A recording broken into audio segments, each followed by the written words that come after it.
Students, please rise as you're able.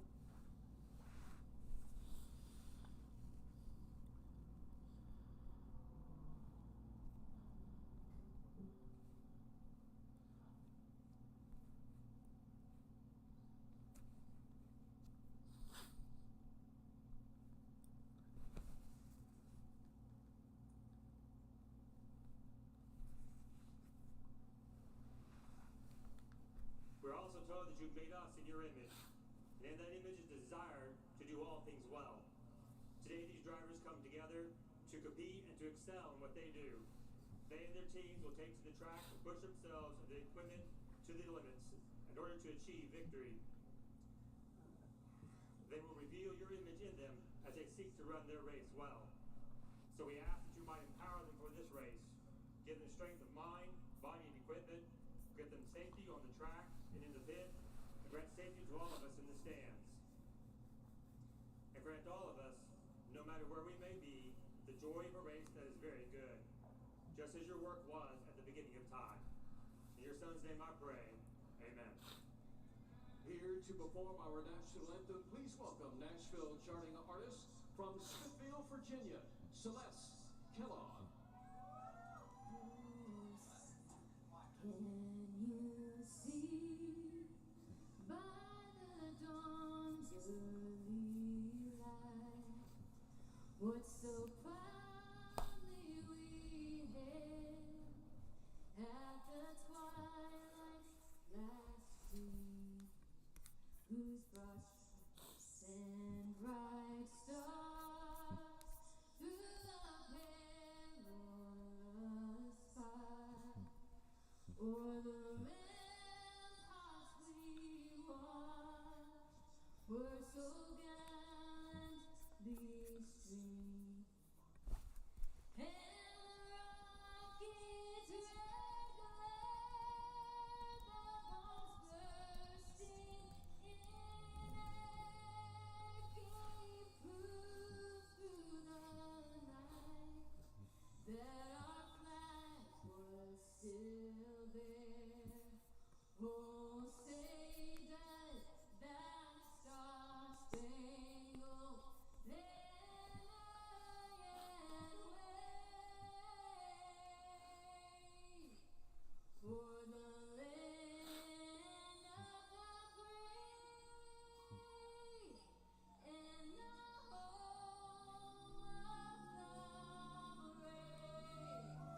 home of the brave? Alrighty, and that was your opening ceremonies. Hello everyone, I am BowserJrXD, and welcome to the Clean Harbors 250, race 16 of 23 for the NASCAR Craftsman Truck Series in 2024. It's the final race of the regular season, which means that after today, 10 drivers will advance to the 7-race playoffs. 3 races in round 1, 3 races in round 2, and 1 in round 3. They'll see who is going to... And out of those 10, one of them will take home the championship. And we'll kick off the end of the regular season at the fifth of 7 short track races, and the last unique short track on the schedule, the 3/4 mile short D-shaped oval, formerly known as the action track. This track has seen kind of a decrease in the racing quality in recent years. Ironically, I think the Cup Series, the Cup Series is where example of where the racing hasn't gotten worse. I think it actually got better because I hated the 2020 and 2021 races, but liked the last 2 years. Although the spring race, admittedly, was kind of subpar. But that's besides the point. 7 drivers are already locked into the playoffs via wins or by points. So starting at the top, we got Christian Eckes locked in by wins and being the point leader. Corey Heim is in by wins. Ty Majeski has a win. Nick Sanchez has 2 wins. Karaja Karuth has a win. Tyler Ankrum has enough points. And Grant Enfinger has enough points. Taylor Gray sits 48 points to the good. Should be fine, but, absolute worst case scenario could see himself lose. But I'm not going to worry about that scenario. Ben Rhodes, plus 22. Decent position, but another bad day, as he's had multiple ones in the previous races, could see him go out in a shocker. Tanner Gray sits just +5. He needs to put up or shut up, especially if he doesn't want to get outshined by his brother again, his younger brother. Daniel Dye sits -5. He was positive heading into IRP, now sitting just a couple points below. He's looking for a solid day to sneak his way into the top 10. Stuart Friesen is -16. Similar position to Ben Rhodes, except reverse. He's a decent way out, but a really good day could get him in. And finally, Matt Crafton and Chase Purdy, who are both over 40 points below, need a miracle or a win. Everyone below them: Dean Thompson, Jake Garcia, Bailey Curry, Lane Riggs, who is actually 16th in points, Ty Dillon, Brett Holmes, Matt Mills, Timmy Hill, Mason Massey, Wallace Allen, Spencer Boyd. If they want to get into the playoffs, they have to win.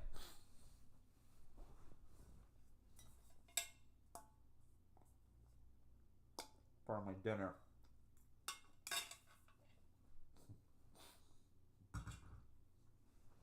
Broccoli is good stuff. What was I saying? This field has a full field of 36 with 1 DNQ. Trey Hutchins in the number 14 for his own team, Hutchins Racing. Also worth noting that this is the regular season finale. From this point onward, we will see no Cup drivers in the field. Or Xfinity. Well, maybe Xfinity. I don't know. There'll be a couple Xfinity drivers, but Cup drivers are not allowed.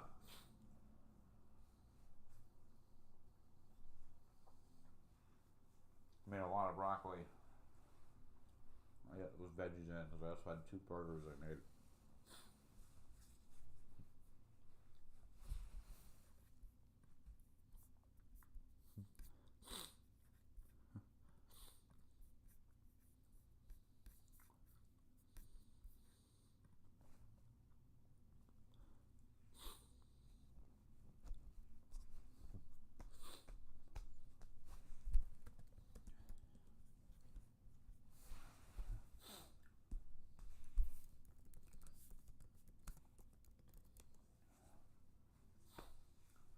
The Olympics have been going on, and right where you sit, the Olympics is just 1 gold medal behind China.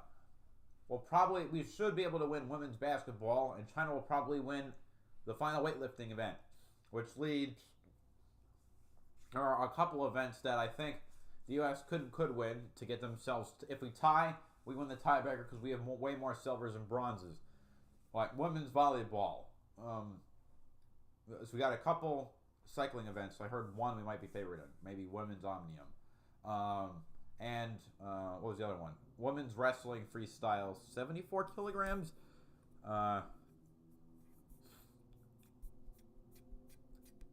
It's a freestyle event. 76 kilograms. So if we win one of those, in addition to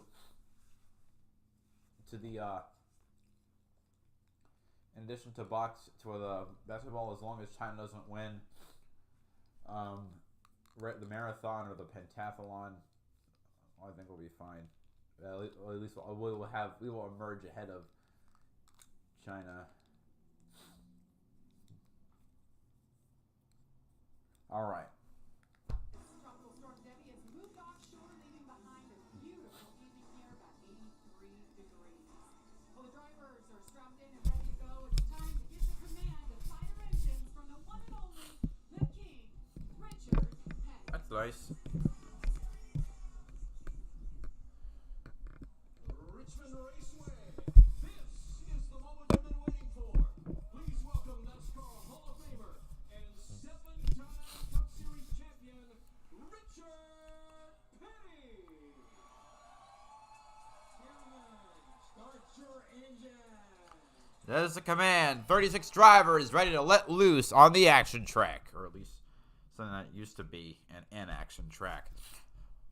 An action track. Starting 36th, driving to number 20, Bowl for Life Chevrolet for Young's Motorsports. 54 years old from Milton, Florida, Jerry Bowman, the oldest driver in the field.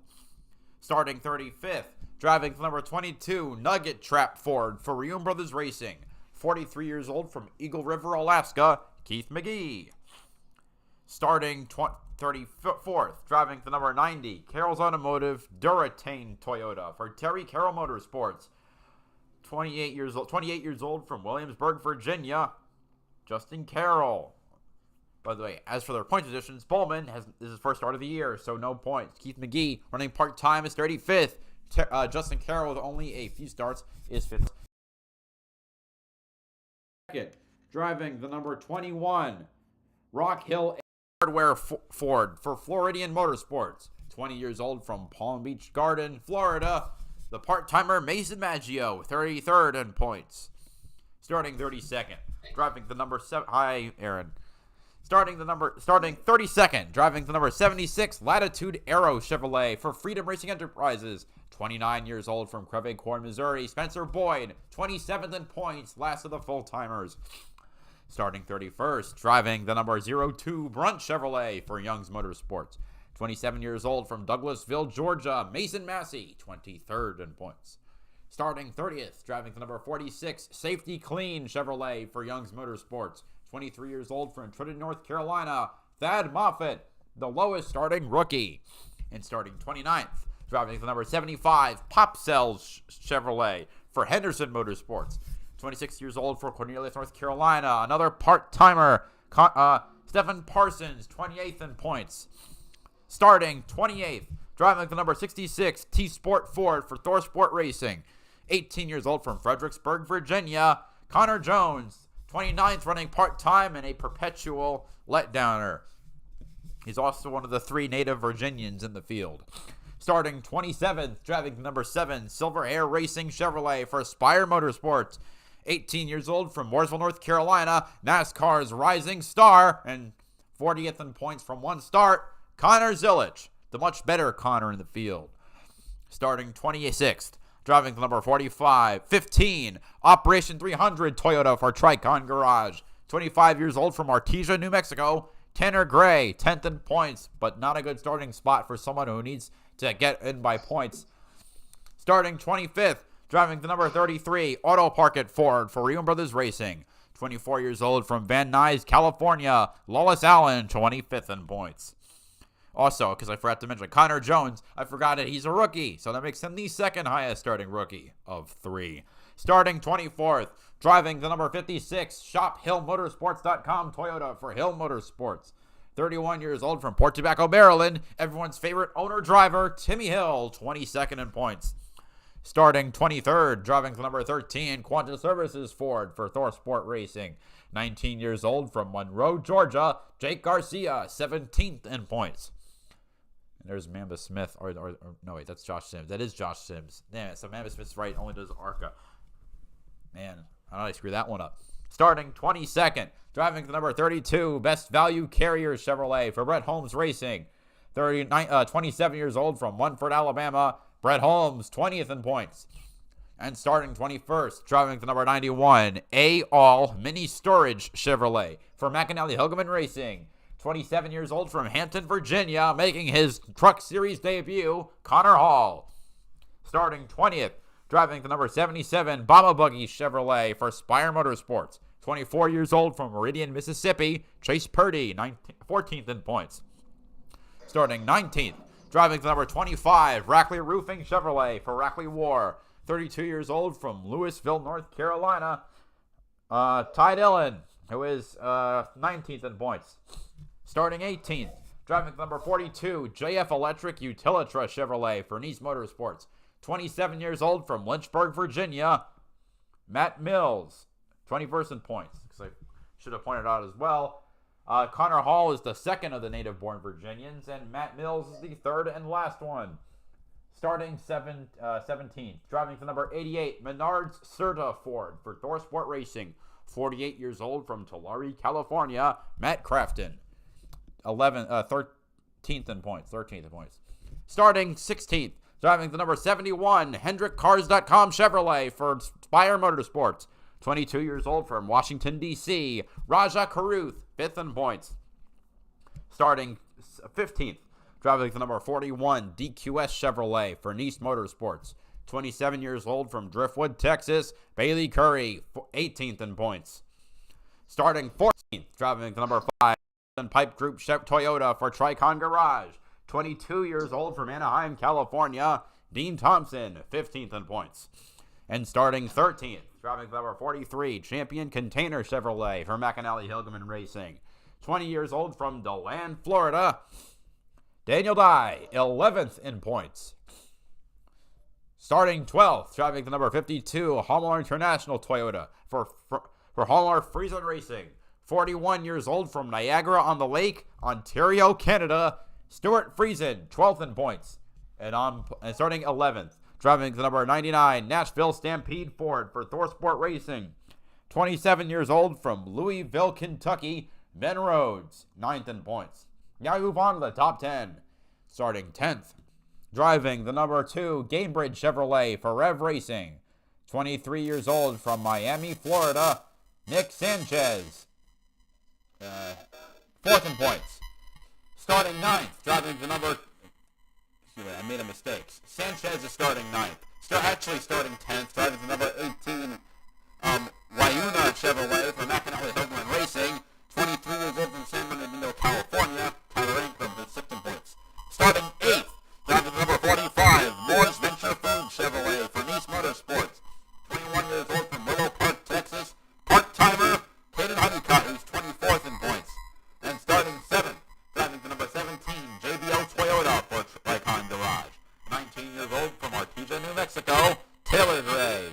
The younger and better of the two. He's 8th in points. Better the two greys, I mean. Starting 6th, driving the number 11, Safe Flight Toyota for Tri-City Garage. 22 years old from Marietta, Georgia, Corey Heim, the second in points.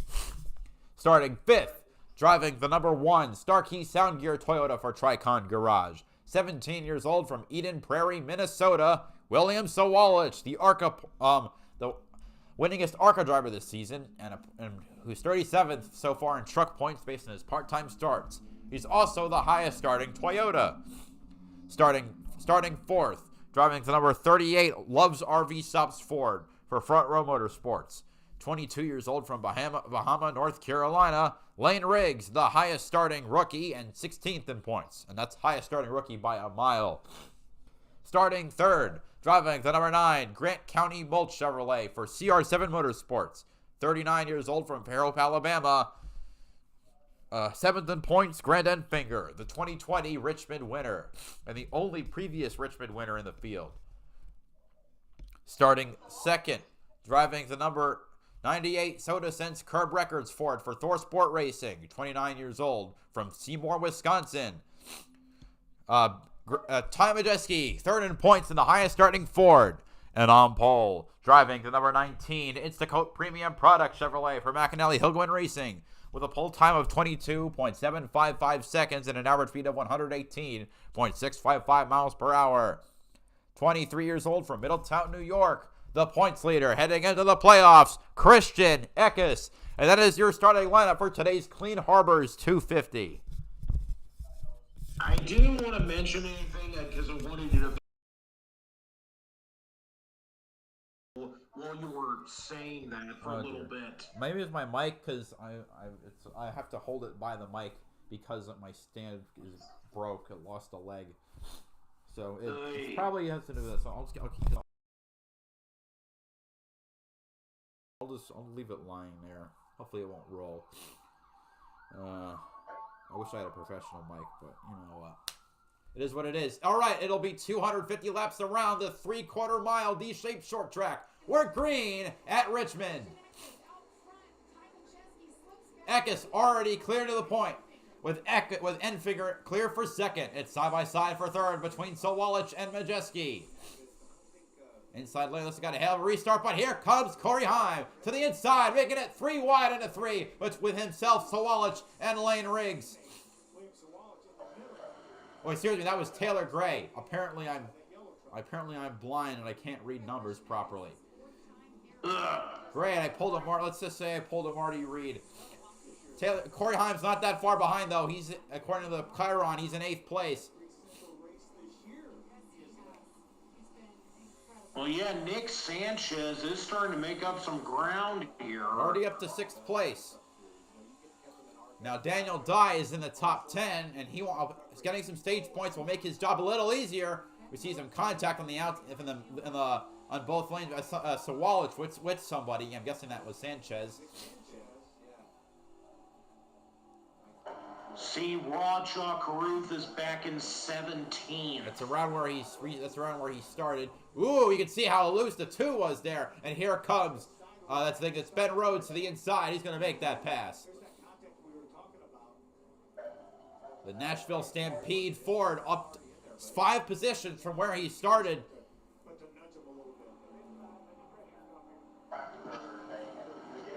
So it must have been Ben Rhodes I saw, I think. Not Nick Sanchez. Eckes already cleared by a second. 5 laps after he started the race. Corey Honda on the inside of Sanchez. Daniel Dye looking to do the same, but just not enough room yet. Driver I'm going to keep my eyes on is Connor Hall. I mentioned he's a native Virginian. He runs in the Cars Tour. He's making his NASCAR debut. And I want to see if he can perform to the expectations of the team. Well, so far he's 18th right now. Whereas Ben Rhodes has gone up, Caden Honeycutt's gone back. Honeycutt's -3 to where he started, up down to 11th. Bailey Curry up to 12th.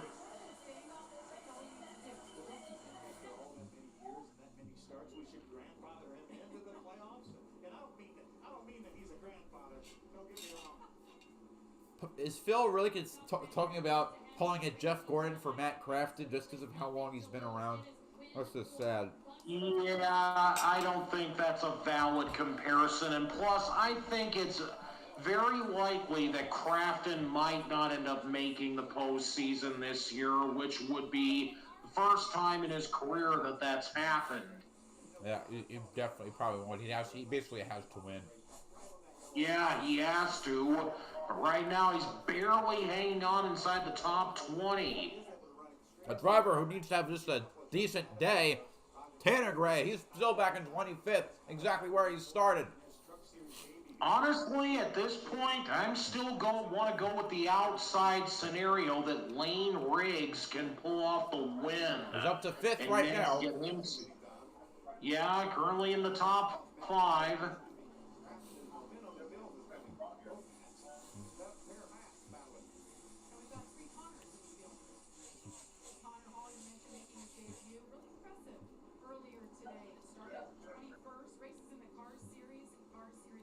No, it's not the Cars Series, it's the Cars Tour. You can't even get the name of the racing series correct?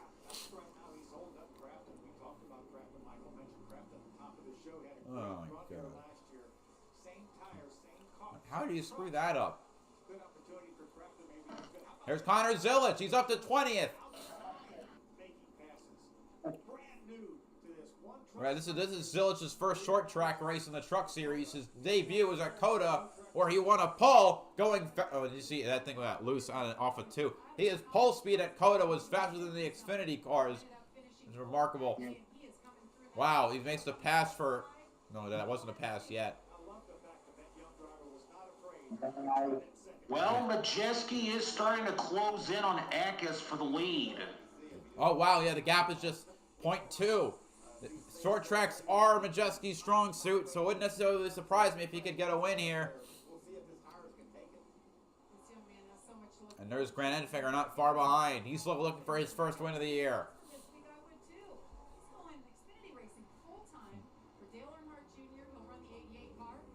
I was talking about Zilic.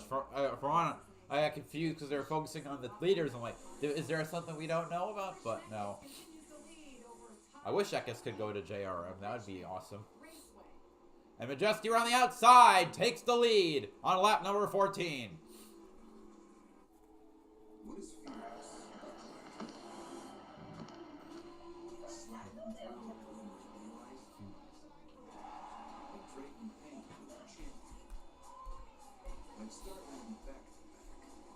What do you think of the tentative playoff schedule that was released? What, for the Cup Series this year? Yeah. I think definitely one of the big surprises is moving Gateway into the playoffs as part of the first round and bringing New Hampshire back in, which would be the first time since I think 2017 that it was the time it was in the playoffs. I think so. Yeah, because after that it lost its state for Las Vegas. I heard it was a possibility the Gateway in New Hampshire would be in there from Jordan Bianchi, but the one that threw me for a loop was Talladega in the round of 8. Yeah, that's kind of a bit of an issue there. I don't want a chaotic race when the stakes are that high. Let it come down to the driver's skill. Here's Corey Hine. I'm trying to make the move on Sawalich. This would be for 7th. Or no, this is no, yeah, it's for 7th. And he goes around the outside, around the outside, around the outside.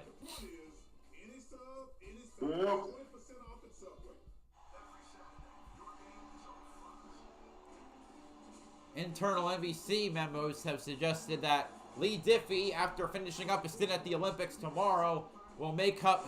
Well, actually, I think his last day was today when he got to go out calling a pretty good one, where the U.S. women's track team completely destroyed the field in the 4x400 meter relay, where what's her name? Sydney McLaughlin-Lavroni ran a lap faster than the 400 meter people who ran a couple days prior. But anyway, Lee Diffie will be making his NBC I guess full-time announcing debut with NASCAR at Daytona. Can't wait for that, considering he makes everything sound magical. Though I still like Rick Allen.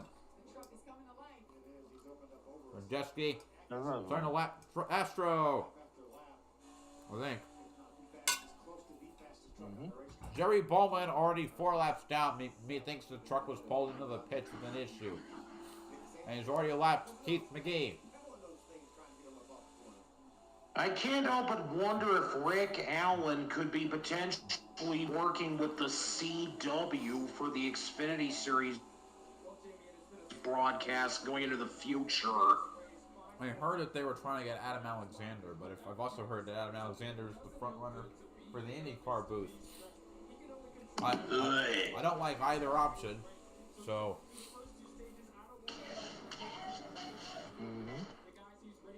Daniel Dye trying to get around Sanchez. He wants those stage points just to make it just that much easier.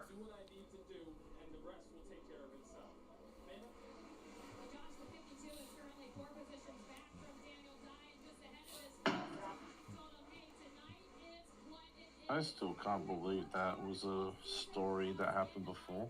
What? In the Olympics. Which one? Or what story? How one of your runners had COVID and he raced 2 races in a row. It was like, yeah, Noah Lyles ran the 200 meters with COVID and got bronze. Which is crazy. The 200 meters is one of the hardest events because you have to sprint for twice as long. Just killer on you. What I was trying to say, Nick Sanchez got passed by Daniel Dye, moving Daniel up to 9th, or critically puts in position to earn a second stage point.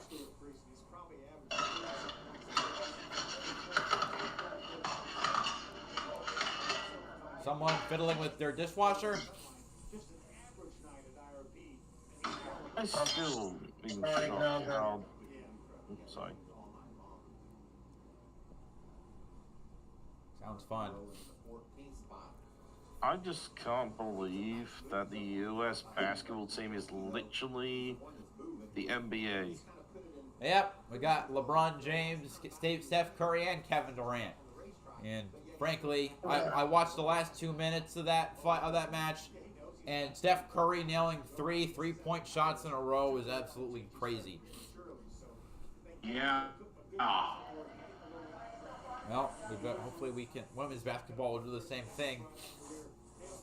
We're playing France again. Justin Carroll a lap down. Mason Maggio a lap down. 32 trucks remain on the lead lap.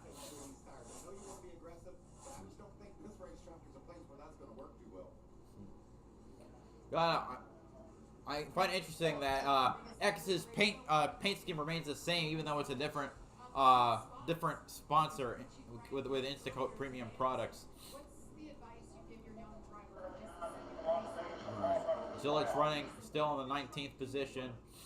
Don't make any mistakes. Tire management is going to be key. And I know you talked about that, Phil. He went hard early. I think he just stabilized right now. He got by Matt Mills. Now Matt has been able to get by him. But right now you see Connor Zillich. That's his teammate right in front of him, Rajah Carew. Rajah's been solid all year long. Obviously won that race early on in Las Vegas to qualify for the playoffs. But right now Connor Zillich is really doing a nice job running with his team. And that's the battle for 18. Meanwhile, Tom and Jesse continues to Mason Massey a lap down. Wait, hold on. Does Thad Moffitt a lap down? Spencer Boyd a lap down. Mason Massey a lap down. 29 trucks remain on the lead lap.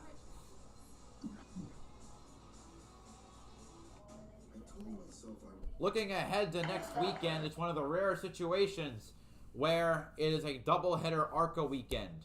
Friday, ARCA race at Michigan, and then Sunday, the ARCA race at Springfield. What are their dirt miles? I just wish that the dirt races weren't during cup races. Because it's the same thing with the same thing with DuQuoin running at the same time as the Southern 500.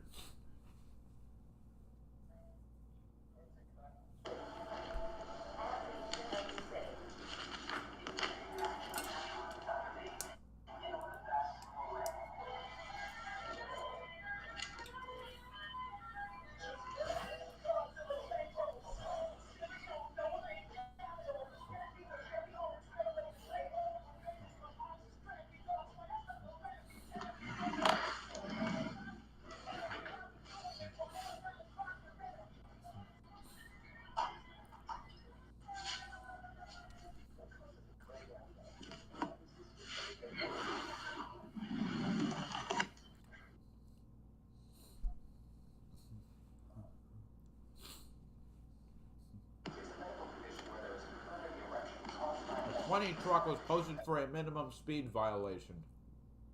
Aye. That's why that might have been why that truck was pulled off. Oh, yeah.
Oh, goodness. Junior, I have a predicament right now. What? Also, you, most of all, if you can chip in if you like, it's up to you. I'm gonna put it in the other chat. What car would you pick for that track? What track?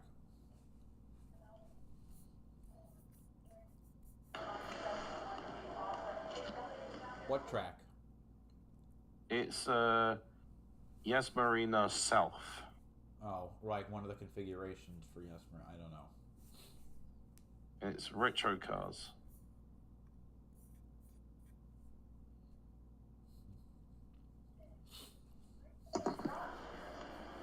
All right, we're back with the truck race. I can't see where what your car examples are, but It's in the lounge open chat. Thank you. All right, before Brett Holmes a lap down, Stephen Parsons a lap down, Lawless Allen a lap down. 26 trucks remain on the lead lap. McLaren F1 is going to win. I don't know. Unless I don't know. I don't. Actual produced cars are not my forte. Nah, that's fine.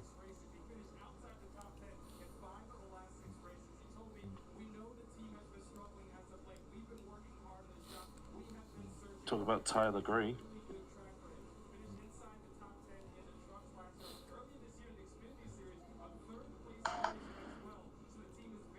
You know, I have a feeling that Tanner Gray might get lapped by the end as well. That's only assumes if there's no caution. Of course, watch that cause a caution to come out.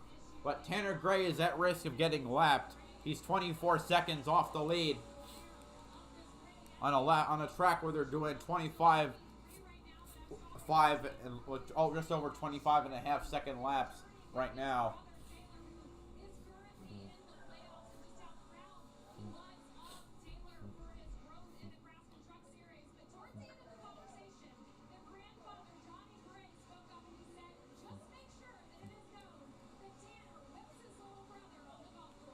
Wait, Johnny Gray is the grandfather?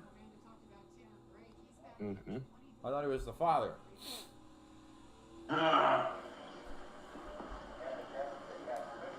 Tanner Gray saying this is all he's got and he's loose. Oh boy. No, he's in 23rd. Yeah.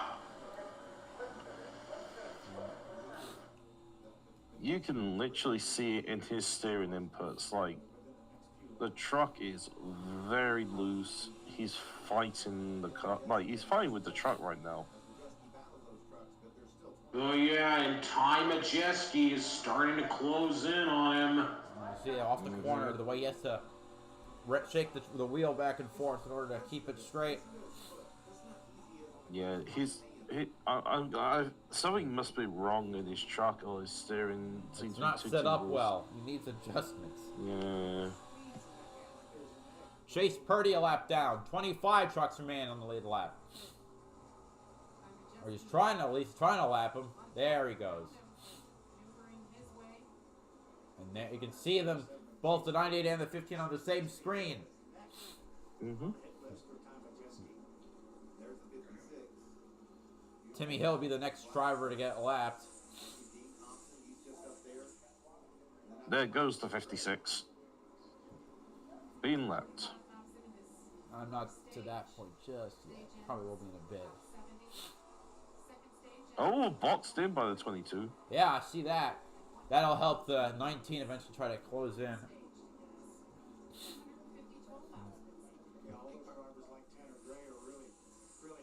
And there goes 22 being lapped. The 22 is already 2 down.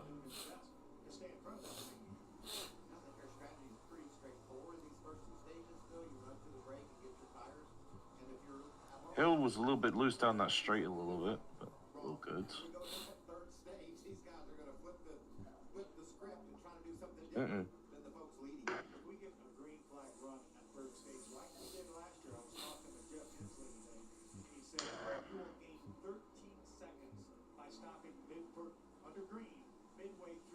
All right, Timmy Hill goes a lap down. 24 trucks remain on the lead lap. And clean air now for Majeski for a bit until he hits the next truck. His truck is looking really good today. Connor Zilic up to 15th now.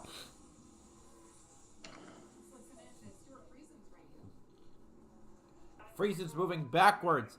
18th now. Ooh. 52 is complaining about the truck not getting enough speed down the straight. I feel like the truck is just completely not happy. Zilic just passed Matt Crafton, it looks like.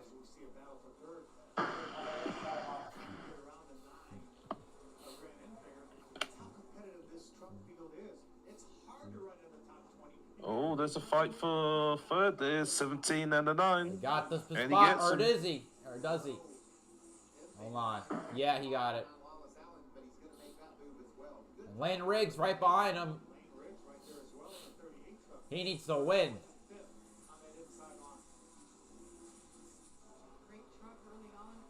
Dean Thompson goes a lap down. Sneak in. Yeah, he got a little sneak in there. Or no, not yet. He got back ahead. Yeah.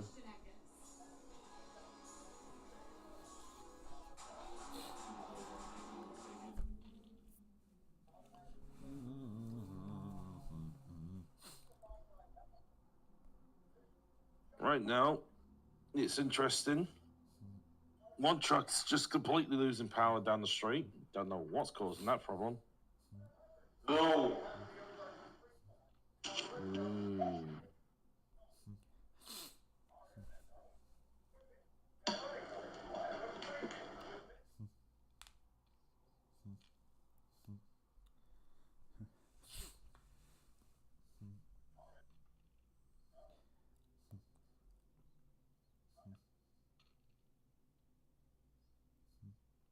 By the way, congratulations to the women's football team. Oh yeah. So the women's football or soccer for those Americans, they got their first win in the gold medal match since 2012. We beat Brazil 1-0. Hello, Taylor Lang 24 and whatever that emoji is. I don't know it.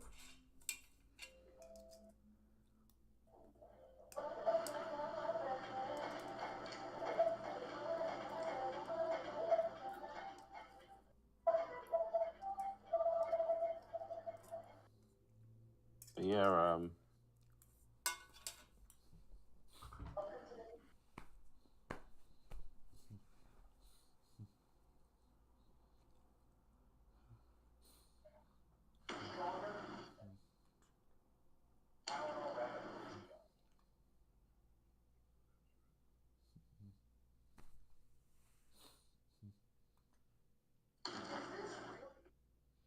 but yeah, no, you know what's interesting about the women's soccer team? Oh, we got a caution. Nope, caution. Oh. I should also note, looking at this, Ty Dillon will get the free pass, which means Tanner Gray will stay a lap down. I can't see what happened, so I need to wait for this commercial to end. We're still on a commercial on my end. Commercials at the worst point, isn't it? It is what it is. Mm. I just want to know why we're under caution. Wait, did it go Oh back? God, 42's actually got Matt oh, Mills. Okay. That looks like too flat. He must have got smacked on that front. The right rear got problems. You see the spoiler is What happened? jilted. Oh, flat. He just literally had his tire. His tire went down. Flat tire, sent him careening on the wall. That's just like simple as that.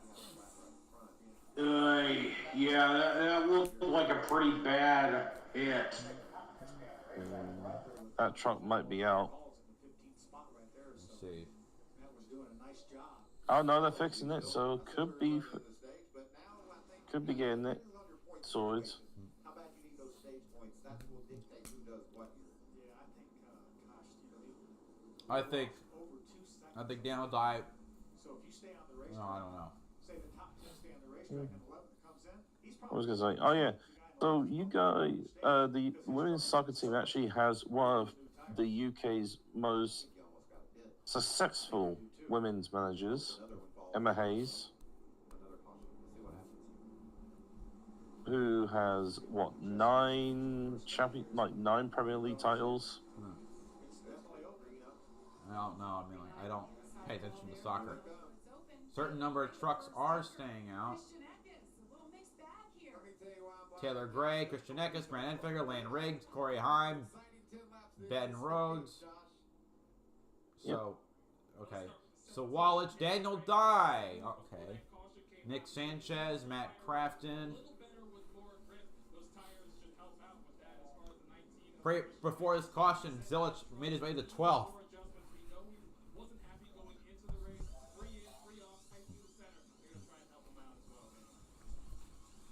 He's like living life on easy mode.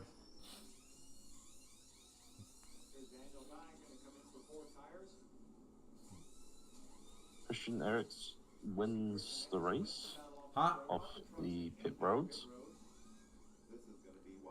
Oh. Dana dive past the Sawalich. Sawalich having a problem with his pit stop. Under caution for this moment right here. Matt Mills hard into the wall, brought out our first caution and round it off. Smile, you found it. The feeling of finding Alright, psoriasis. I'll be right back. So this is this is your actual the US Women's National Manager.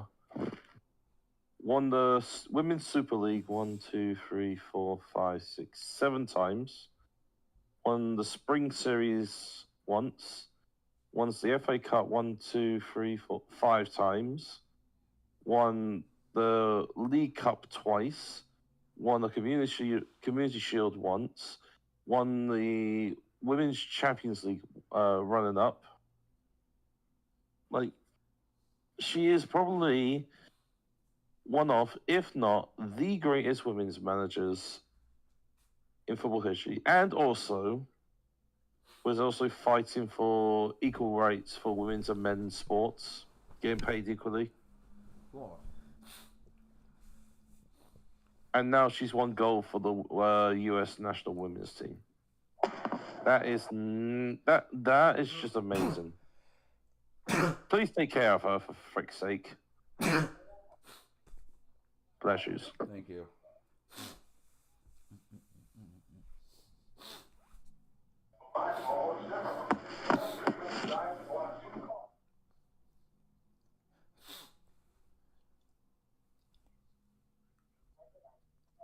I need that in my life. Just improve vision in my life. Yeah. 2020 vision feels like 22 position.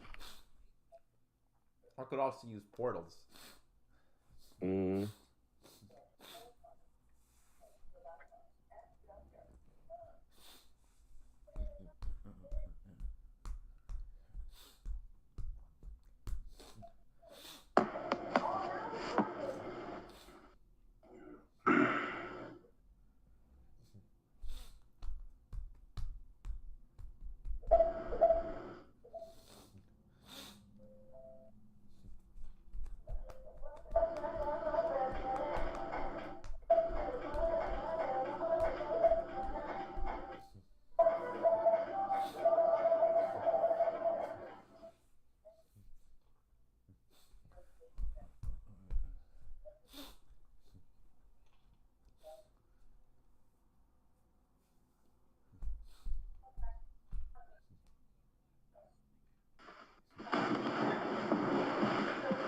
So it looks like Tyler Ankrum is going to line up on the front row with Majeski for the restart, and Connor Zilich will be in the second row. So three trucks stayed out. Ty Majeski, Tyler Ankrum, Connor Zilich. At least that's from how I am reading this.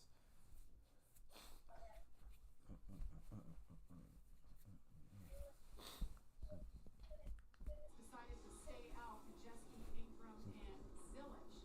Question is, they hang on or do they fall? They're gonna fall. They're gonna go flying, and it's gonna be crazy. Here we go. Heavy restart right here coming up. I love how you sold it, Mike. Amanda.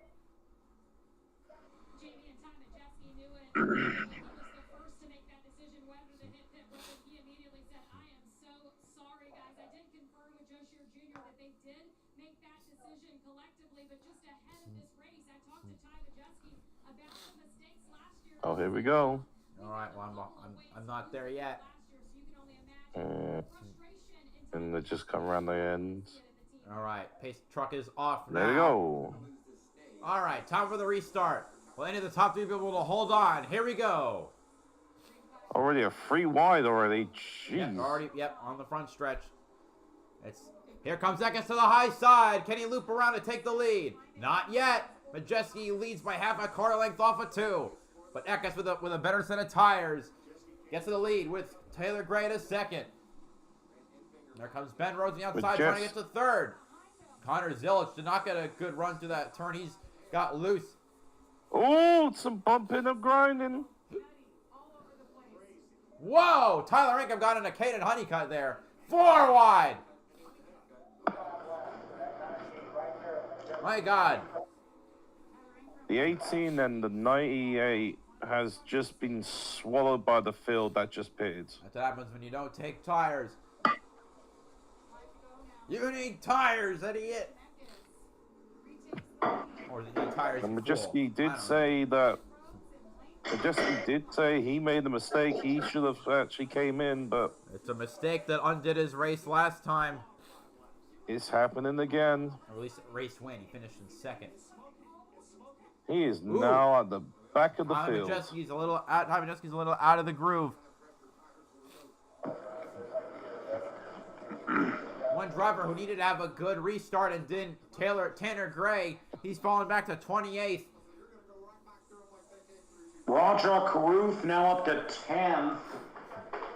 Oh, yeah? Somehow Matt Crafton in 7th. Wow. Friesen still outside the top 10, so no stage points for him. Connor Hall 13th. Good run for the guy making his very first start. C. Jones in 16th. 2 to go. Eck is trying to hold off Taylor Gray for those delicious 10 points. If Tyler Gray can just catch up, put pressure on Ekins right now in 2 laps. Try and get that stage point, that'd be good. You get 9 stage points. Oh, well, you get a bonus point for the playoffs. But No, he's too far. he is. He's almost about 3/5 of a second. Last lap of stage 1. Yeah, he's too far.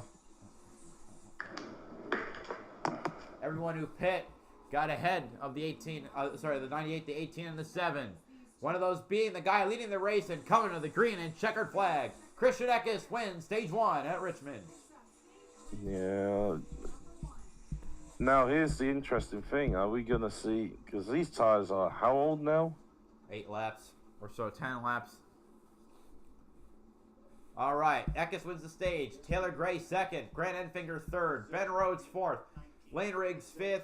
Daniel Dye 6th. Matt Crafton 7th. Corey Hyman 8th. Nick Sanchez in 9th. Roger Cruz 10th. And Aaron, correct me if I'm wrong. Was this Eckes' first stage win since stage 1 at IRP? Or is there one before? Am I wrong? He swept the stages at IRP last time out. I could have sworn Enfinger won one of them. Or Majeski. Okay. Good to know. Thanks for the refresher. And of course, Majeski has swept the stage. Eckes has swept the stages 1, 2, 3 times already this year. How many times? The first race at Martinsville, Nashville, and IRP. And 2 of those he won.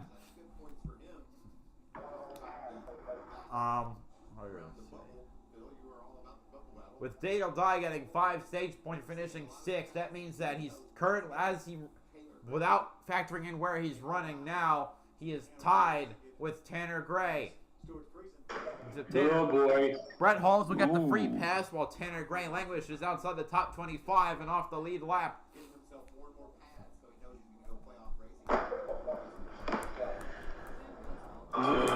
This is going to be interesting. Very interesting right now. We actually, the last, when he won last year, we actually had almost written him off, thinking he was not gonna, not gonna contend for that championship. You can see our stage 1 results and the points. You see, Ben Rhodes got 7 points and Daniel Dye 5 points. That's true. For these drivers.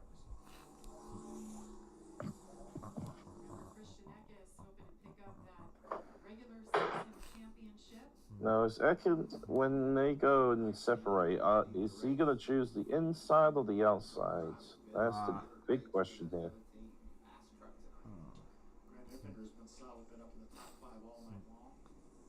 Lucky Doll's going past.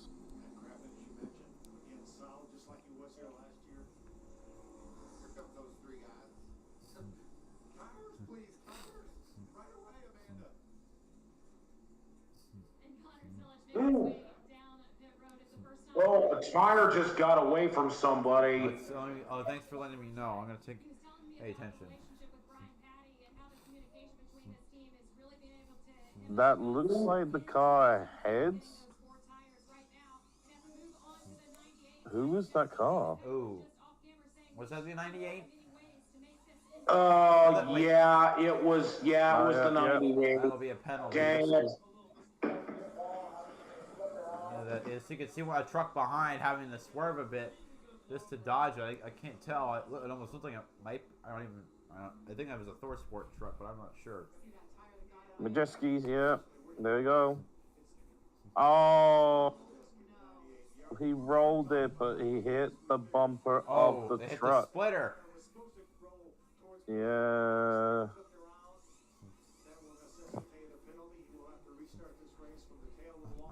Can Majeski get back from this mistake? I mean, Maybe. like, it's not gonna be too bad in the long run, considering he already was pitting from 18th.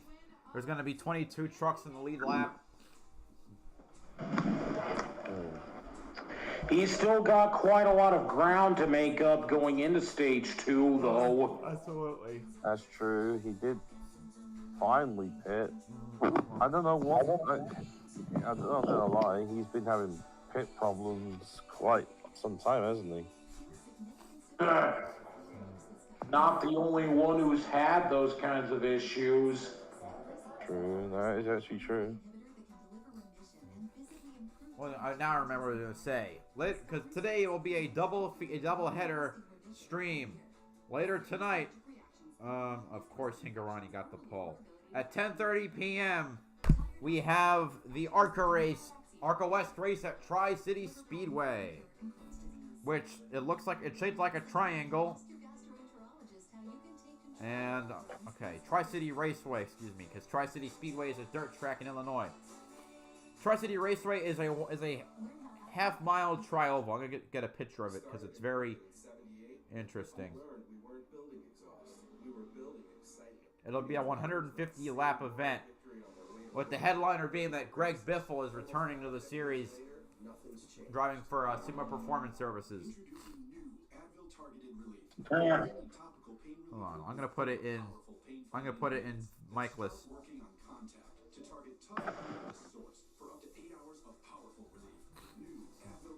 Certainly a very,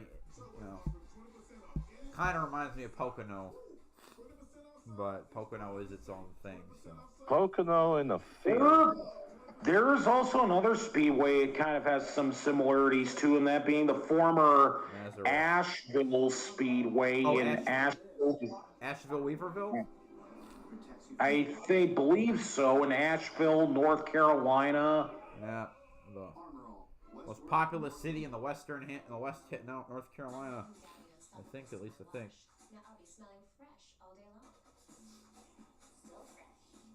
No, and it's official. Christian Eckes has clinched the regular season title. Good for him. The New Yorker beating the suburb. Don't get me wrong. I'm sure there were a few people who thought that Corey Heim was going to do it. Heim has more wins, but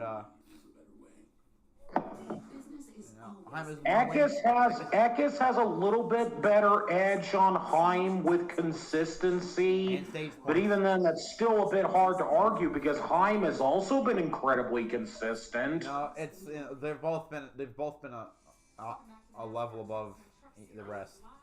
Yeah, but Asheville Weaverville was a oval, not a triangle. True. Well, I feel like it was more of like a square-shaped oval, if anything. Are you thinking of Flemington? No, I'm still thinking of the track that was located in Asheville, North Carolina. Wait, Asheville Weaverville was near Weaverville. Let me just look up Asheville's wait a minute. Are you thinking of New Asheville Speedway? I believe so. I believe that's the one. Yeah, I'm gonna put that one.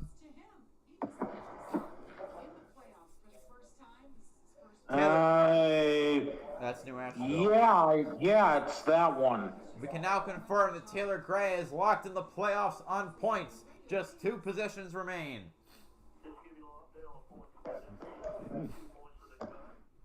No, this is getting juicy. Now he's just going for a win. Story about that later. I'm gonna tell you what I think.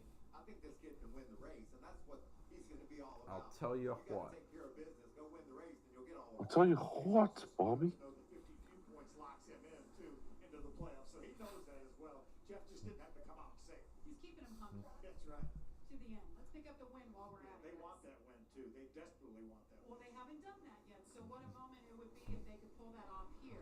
So that picks up our 8th spot, Phil. So that means 2 remaining to move on to the playoffs. A lot of racing to go. Yes, we do. This truck is rolling off. Time to start stage 2. Inside, Taylor Gray on the outside. Here we go. Green again at Richmond. Eckes looks like got a good start. Already clear for the lead. And figuring Taylor Gray trying to grind it out for second spot. So they're getting challenged. Still hanging in there. Not clear yet. And finger clears for second.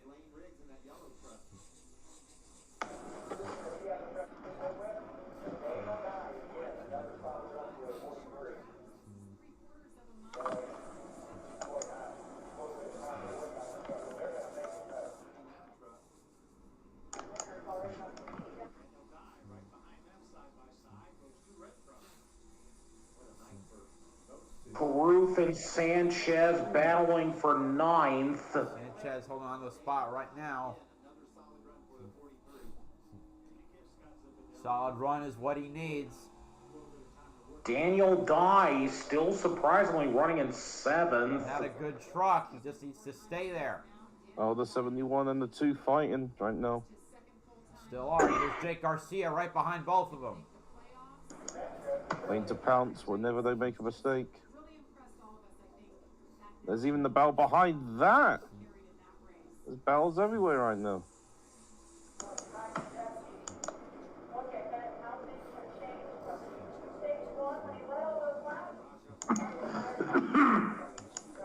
You all right? Nope. Ty Dillon is apparently now in 10th. And yeah, I'm fine. Ty Dillon's trying to get up there. He's in 11th now. No, there's a massive, Ooh, yeah, it's a big what I pack like to there. call the traffic jam behind. Look at that. Oh, lock off on the 32. See Chase Purdy looking for daylight. Ooh, so I saw smoke from, I think, Brett Holmes' truck. Whoa, Ty Majeski almost turned him. Ooh. Majeski's getting a little annoyed, I'd say, because he hasn't been able to make up any positions. I think he's still in 22nd, where he restarted. Yep, I'm correct. Brett Holmes is 21st. So, unless he's probably angry that he can't make up any positions, because he wants to win. Of course, Lane Riggs is still seated in 4th. So you want to? He's going low. That was a massive block on the 77. That's a very interesting defense there by Chase Purdy.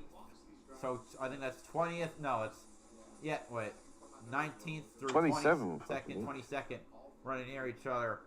With Chase Purdy being the 19th place car. So Wallich and Holmes side by side for 20th. Or not, Chase Purdy's a lap down, my mistake. So I don't know why he was defending like he was a point guard in whatever sport has point guards. 3 wide.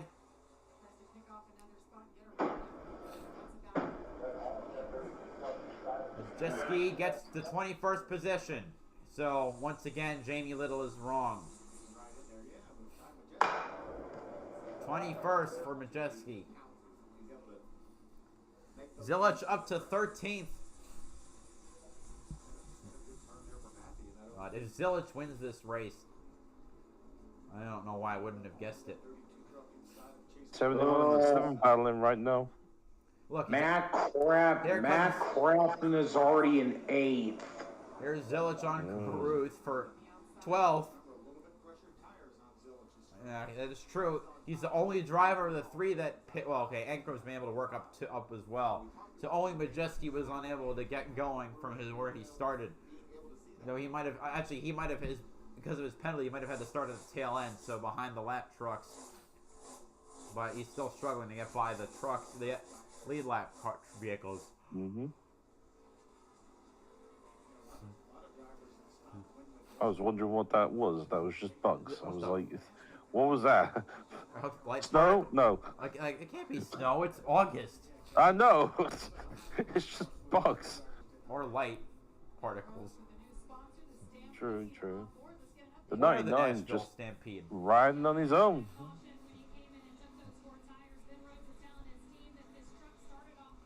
Zilich, yeah, he's only selling 12. Right. He is dry. He's just having a nice little ride out there. Yeah, I just gotta stay like that for another 159 laps, and he's good. Of course, it's more than it's still over 60% of the race.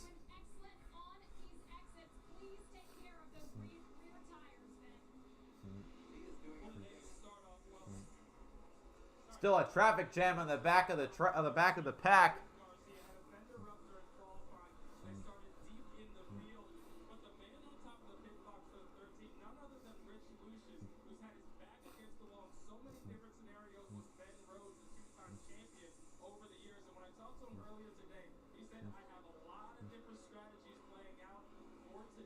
Well, right now it's a strategy where your dude is running 19th in points, 19th in the race. There's Majeski, who's managed to get up to 20th. I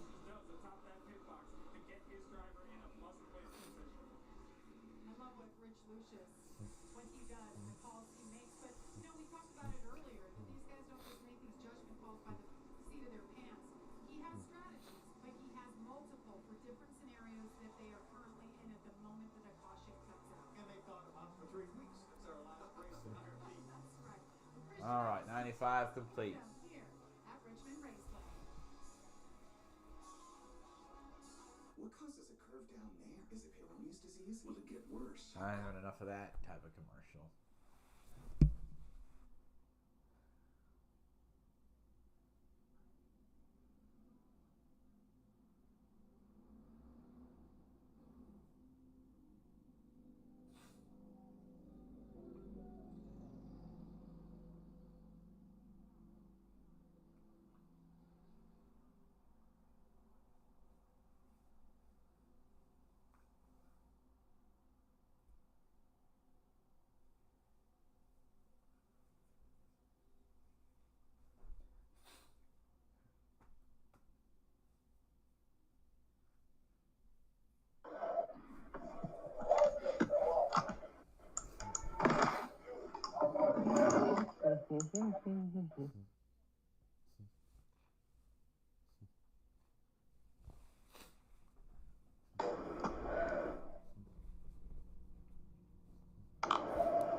Zilich up to 11th spot.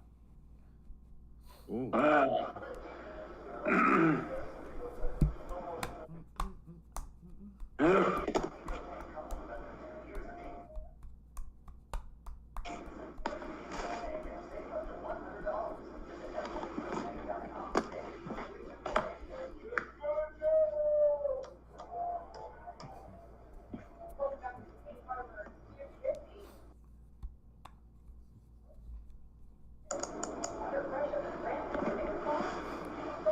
Well, Grant Enfinger apparently seems to be closing in on Akis for the lead. 0.3 tenths. Ooh. Sorry, 3 tenths. 0.3 tenths. Yeah. Welcome back to Clean Harbors 250. Nice battle. It's all over, but Christian Eckes. Well, Taylor Gray is also not too far behind as well. I don't know. He's got to be hungry for just his first win in general. And the The second top full three season. are pulled away from the whole pack at this point. Corey Heim trying to get by Ben Rhodes for 5th. Matt Crafton's now back to 9th as Ty Dillon is in 8th. Tyler Ankrum got around Connor Zilic. And Connor Jones is in 10th. Yep. And catching up against Even he could have catching a up good Crafton run. slowly. Even he can have a good run once in a while. Ty Dillon in 8th. Oh my God.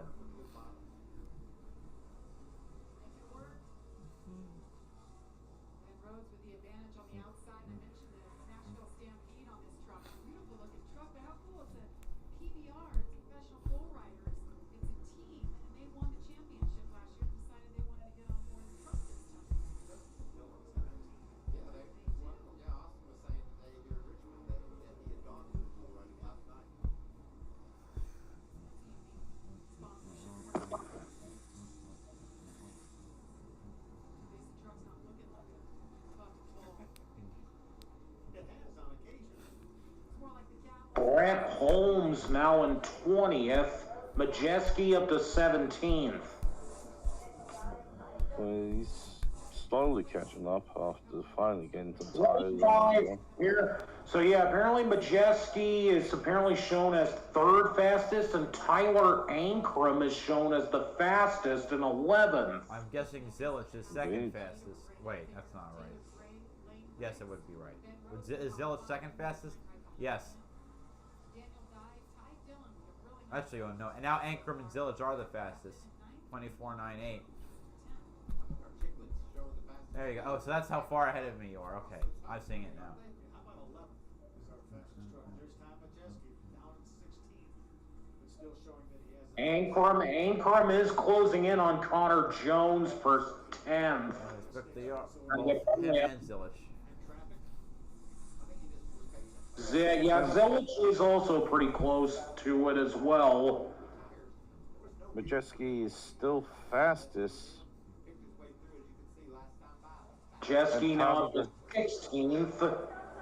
Now Tyler I see Gray Ankrum is on 3rd Connor Jones. fastest. restart, and it's going to be easier for him to make those passes.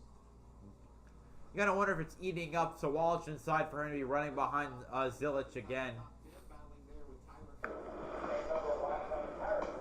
I mean, Maybe. those two are probably gonna be racing for an Xfinity championship next year.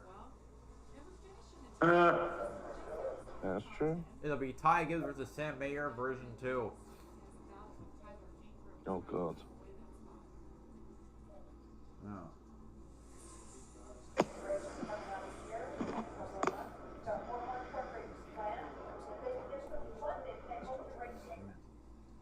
is the case for the truck just behind him. Ankrum makes the pass. He's on the same strategy as well. Yeah, Ankrum now to 10th. Next week, he'll be racing for Junior Motorsports full-time next year. Matt Crafton still trailing behind Ty Dillon, and now Ankrum is starting to close in on Crafton. They hope to race in the finale at Phoenix in the Truck Series. Oops, trying to go around on the outside.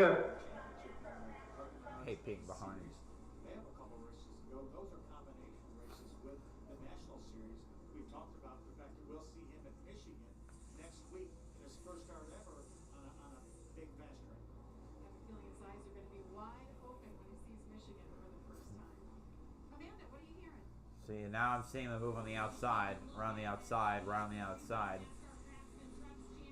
Very quick and smooth for 9th place.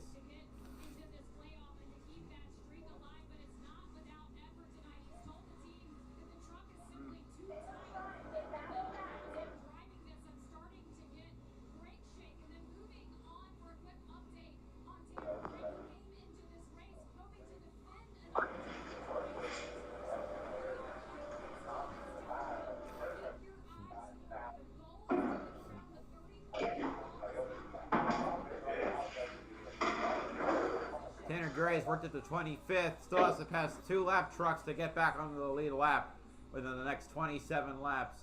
27 laps. Yeah, Enfinger's trying to take the lead from Eckes. Trying like mad. Hopefully he does all that before somebody else gets left. Yeah, the problem is right now Garcia and Sawallisch are only a couple seconds ahead of our leader as we have a great battle for the lead. And if you're trying to grab it. Lap traffic right ahead. Ooh, Spencer Boyd getting in the way of both of them. They're going to split them 3 wide. Enfinger to the inside. Who's going to come out ahead in this exchange? Grant Enfinger in the 9 truck. Nobody. The first time here tonight. And Taylor Gray is going to be biting at their heels. They're side by side, coming down the back straightaway with Eckes with a just so slight advantage.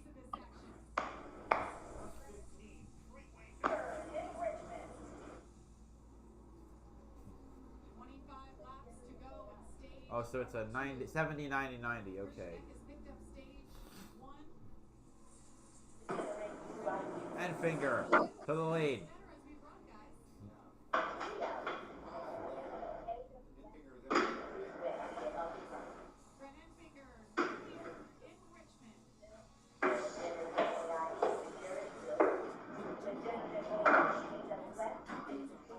Transforming how they work to generate new ideas and turn experience into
Zilich now in the top 10. Oh. And Ankram's into 6th place now. Past both Wow. Corey Heim and Daniel Dye. Honestly, I'm kind of surprised that Ankrum has shown as much of a turnaround with McAnally Hilgeman as he has. I feel like the only thing that's really prevented this from being fully recognized is that he hasn't won a race yet. That and the fact that he's kind of playing second fiddle to Christian Eckes. Well, yeah, and you could probably say the same about Daniel Dye as well. No one remembers who Teo Porcher's teammate was in Formula 2. Uh, I mean, like, which leads me to ask, Escher, do you remember who Teo Porcher's teammate was in Formula 2? Was it Hauger? He already left. I know, but last year. Was it Hauger?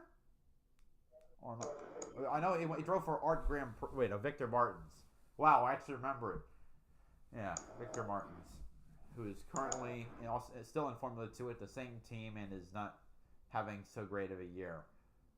He won. Ty Majeski already up to 11th, and now Taylor Gray is 2nd. Ooh. Matt Wait, Crafton no, hold on a minute. Yeah, Enfinger's in the lead. Matt Crafton fell back to 13th. Still back to level happily. Enfinger took the lead, and now Taylor Gray's trying to close it in on his ass. Yeah, now Majeski's trying to get by Zilich for 10th. He'll get him, because the leaderboard's ahead of my broadcast.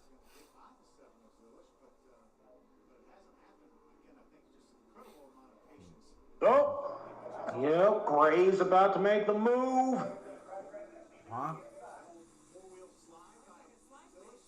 Well, wait for it. You mean Majeski? No, Taylor Gray. Oh, on the lead. I'm that far behind. Oh, God. Usually my strength is that my cable broadcast is ahead of everyone, and it's my network broadcast that's behind. Now I'm behind. Thanks, Xfinity. Here, Taylor Gray to the lead. Oh, a contact there, but he's gonna take the lead. He's hungry for that first W. Jake Garcia did kind of hold Enfinger up a little bit. Oh yeah, so because Jake Garcia, I think, going a lap down, this means that Tanner Gray. No wait, never mind. I thought Tanner Gray was made it 2 down. Never mind. What was that about? Why did he do that? Whoa! That's why. I mean, Taylor Gray almost spun him. Oh, I see we have a caution. I know I'm gonna try and turn off my TV under the next commercial break and turn it back on and see if it corrects my how far off I am. So I know we're gonna have a caution. Let's see what for.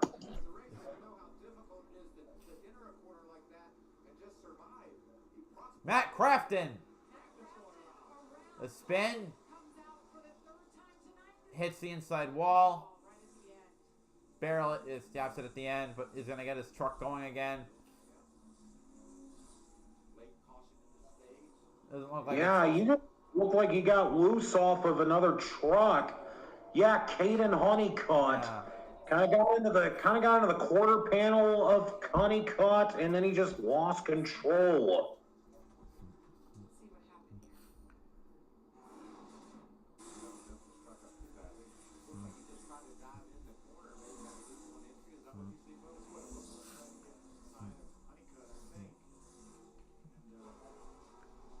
And he just got loose. All right, I'm gonna try changing the channel to see if it helps because this is getting annoying. I'll just turn off the TV for a bit.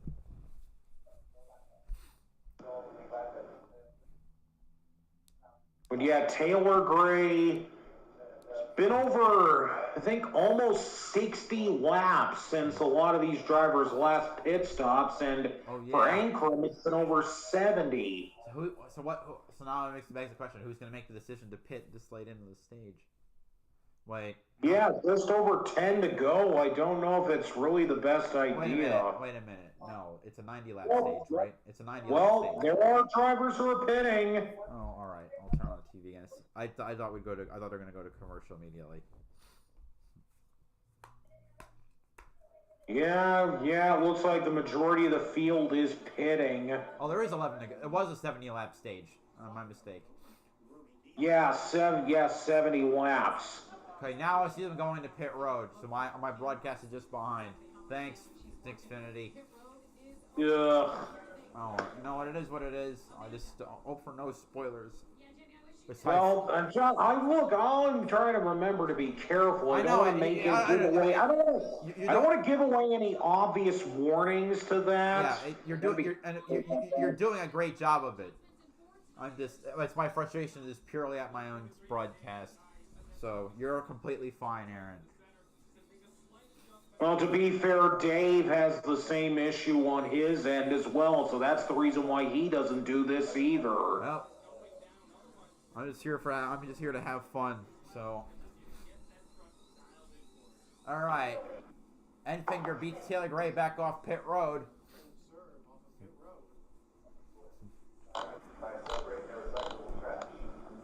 Let's see who stayed out. Still trying to fix some damage on the 88, looks like. We're going to send him back out.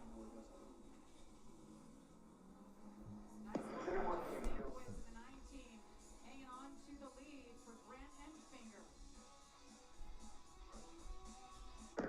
Some people are saving the environment by separating their recyclable trash. Still, others by driving electric vehicles. And then...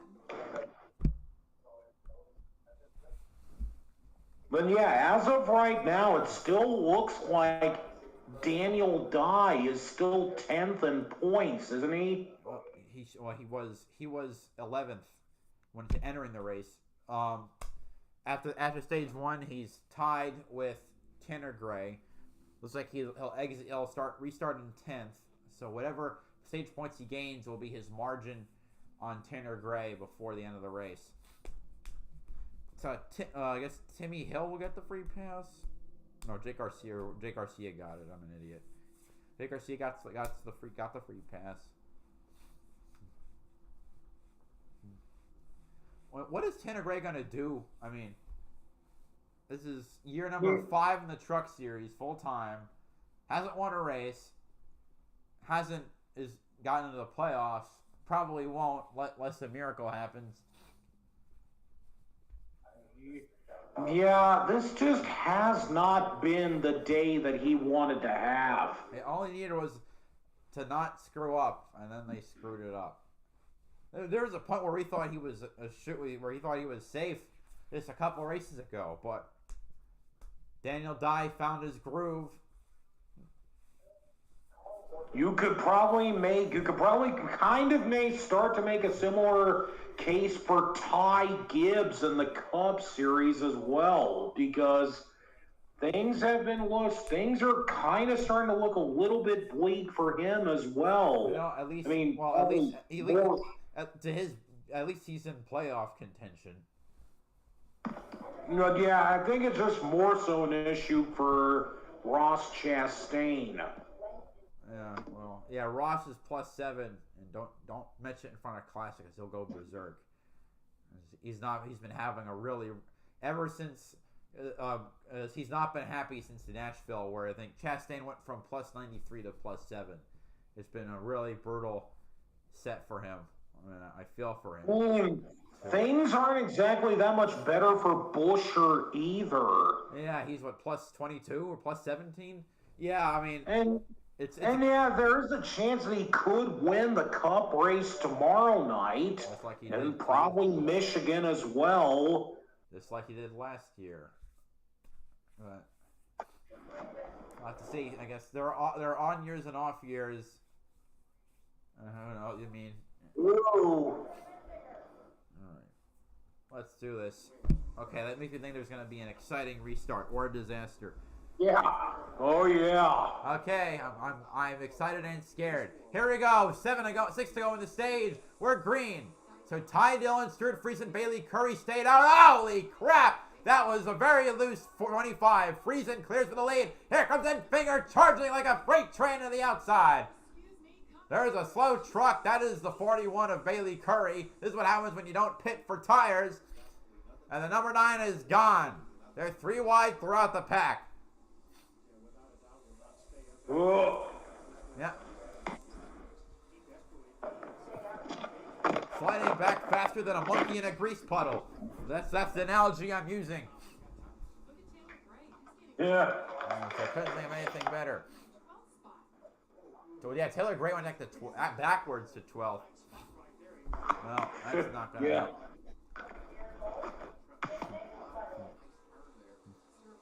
See, Majeski's trying to work around Connor Jones to get, now we'll put him in 12th.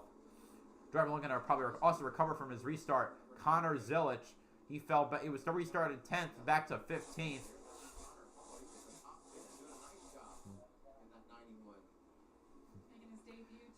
Looky here, the truck that managed to work his way into the top, back into the first driver a lap down. That's Tanner Gray with 3 to go.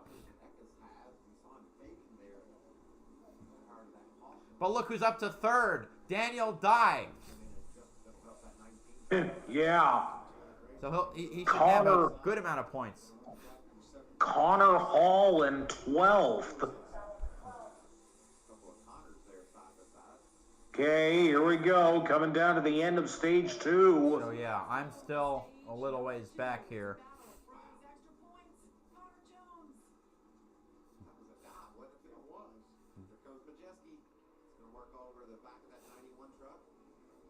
Connor Hall to 12th. Good job for him. Yeah.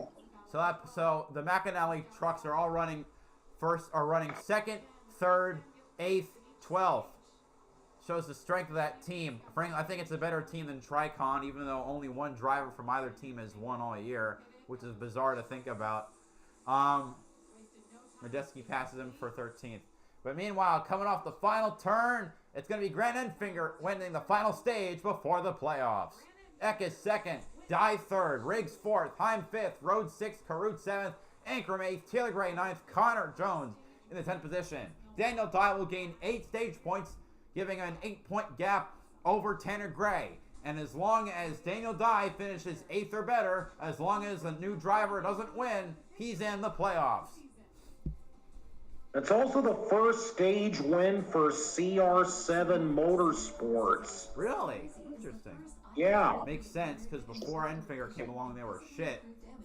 I didn't realize it was also The best finish that team had was a 3rd place finish with Cody Warbaugh at Daytona in 2020. And one of the top 10 closest Truck Series finishes between Grant Enfinger and Jordan Anderson.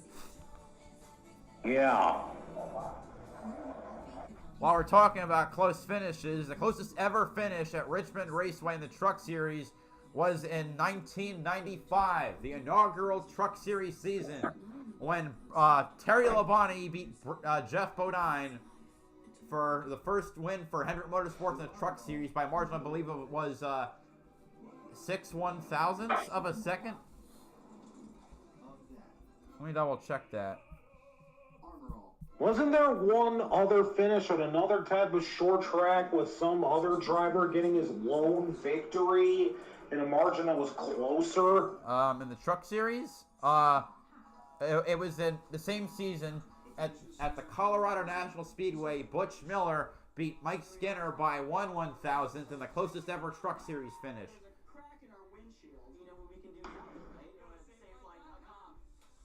Also, there are 2 other drivers that also got their first win and finished in the top 10 closest finishes.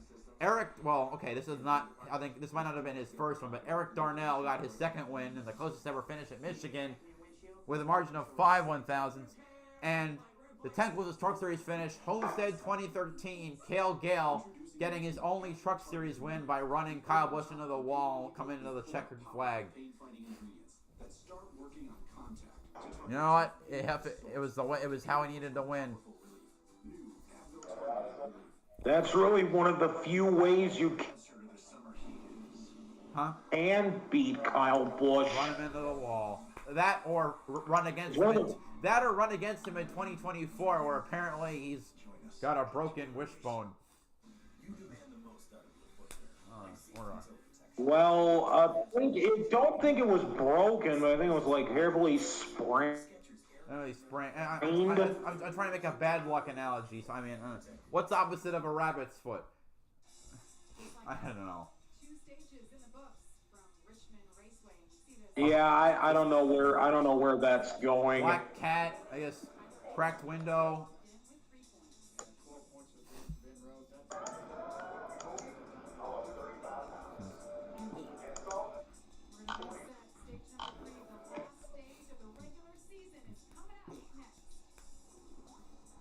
Have 110 laps.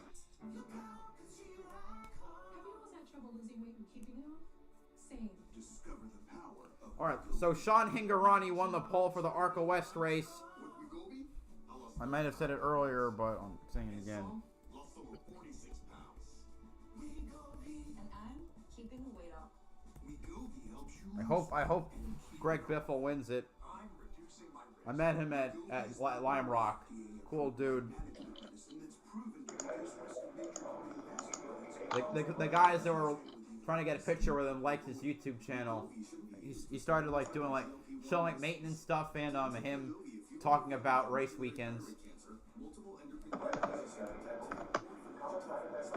It's small, but it's Biffle. Let's see.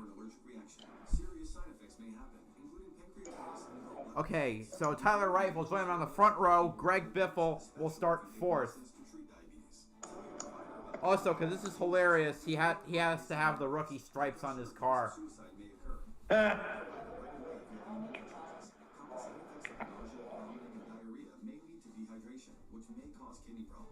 we go, B? I'm losing weight. I'm keeping it off. And I'm lowering my CV risk.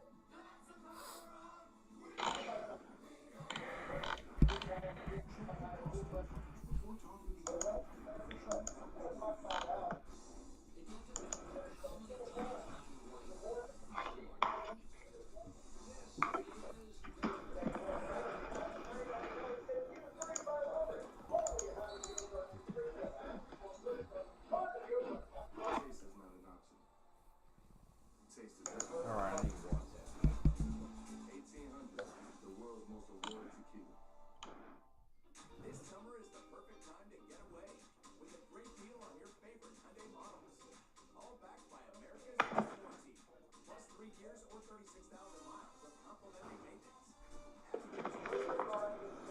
Hyundai Getaway.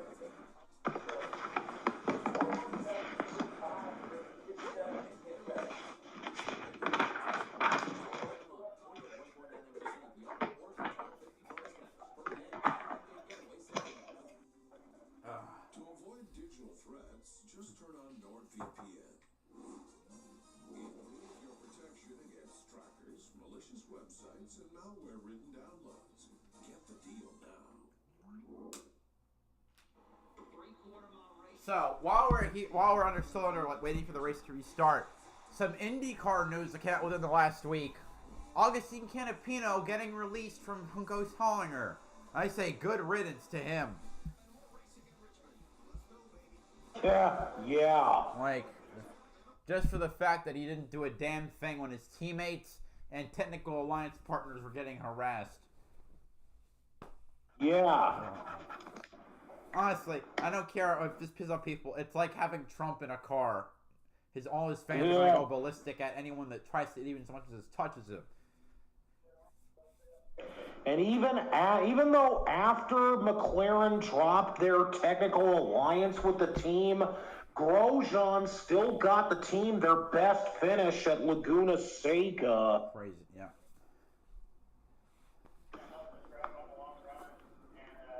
So Connor Daly will be driving the 78 at Gateway, and I don't have high hopes because Kirkwood said it felt exactly like Iowa, which was not a good race. Well, neither Iowa race was a good race by any stretch of the imagination. And I think I'm going to Milwaukee. I'm a little less enthused. I hope it goes well. I don't want to have to deal with a crappy. If I have, I mean, I'll still go because Milwaukee deserves it. But if it's a crappy race, a doubleheader, I will not exactly be a happy camper. The point I will look more forward to watching the Southern 500 in a hotel room.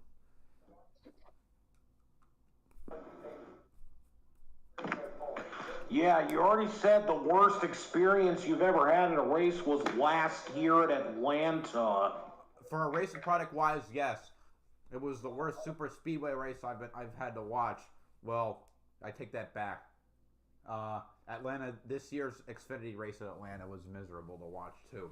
But yeah, so I mean, it wasn't great.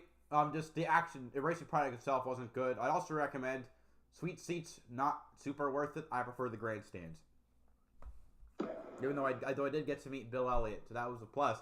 At any rate, time for the last 100 laps or so. 101 laps to go. Green again at Richmond Raceway.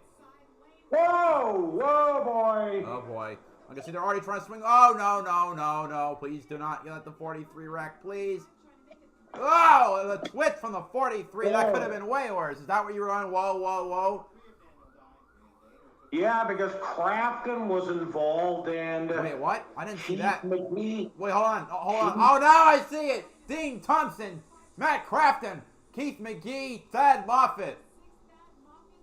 Man, Thad Moffitt just continues to keep having a worse and worse time. It's no wonder why the Faction 46 thing ended up falling apart before the season even ended. 2 back markers, a crash magnet, and a geriatric old fart.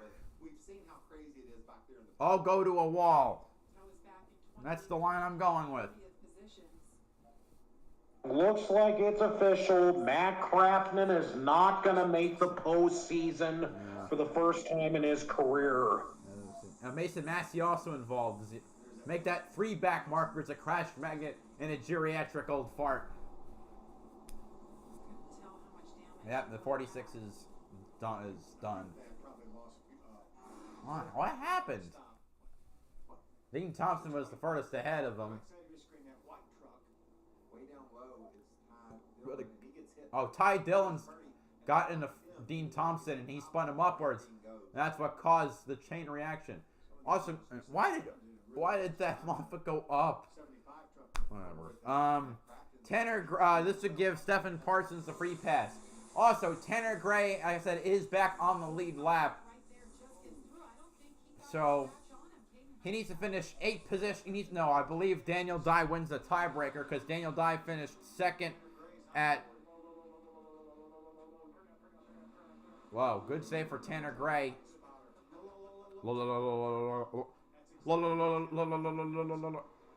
back on the lead lap. Now he misses this big crash. He's got to be feeling refreshed here late in the going. All right, Daniel Dye's best finish was 2nd at Nashville. Tanner Gray's best was he has no top 5s. What? He has no top 5s? Wow. So Tanner Gray needs to finish 9 positions in front of Daniel Dye in order to make the playoffs. So, which means that unless he, assuming no winners upsetting the field, Daniel Dye needs to finish 9th or better to absolutely lock in. Before that, there's a possibility, but then also you got to think of a guy. Say you're Tanner Gray. You might try to stretch that out and just keep going. You know you don't have a chance to win the race or to point your way in. If you do what everybody else does, do something different, take a chance. Grant Enfinger continues to lead here as we're under caution for the 5th time from Richmond Raceway.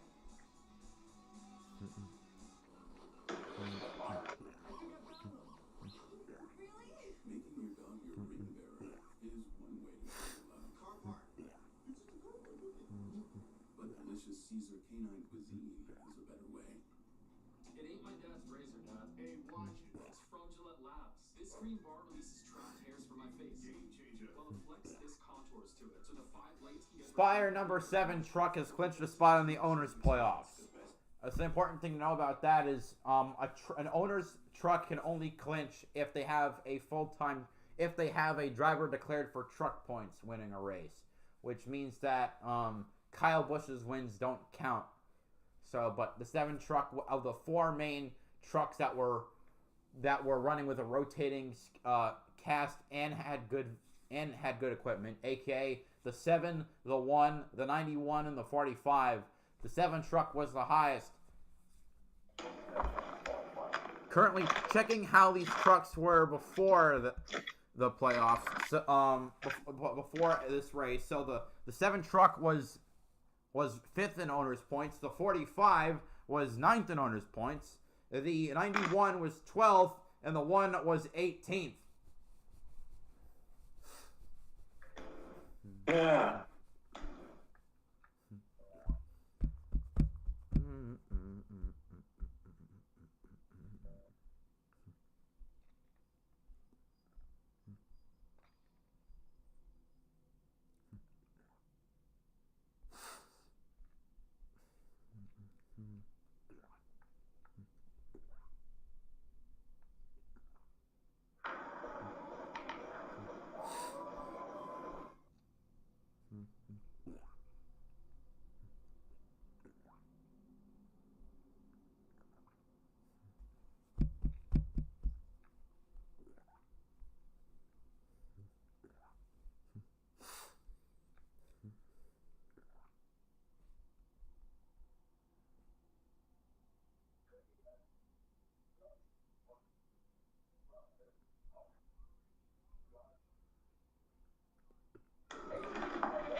So, another subject I'm going to bring, because I haven't had to discuss it with my NASCAR-minded friends.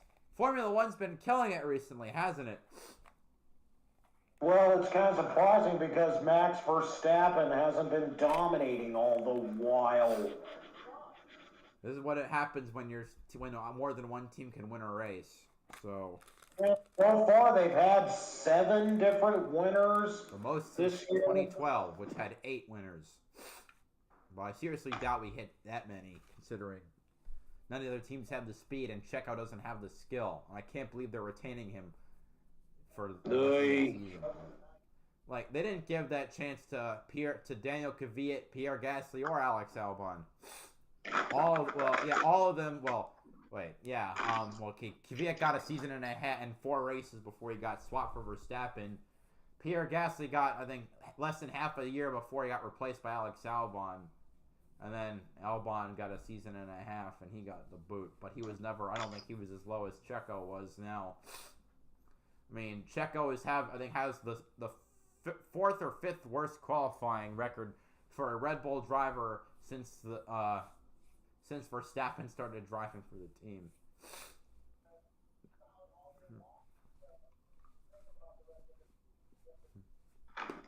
Or maybe really since the Vettel Weber era. I don't know.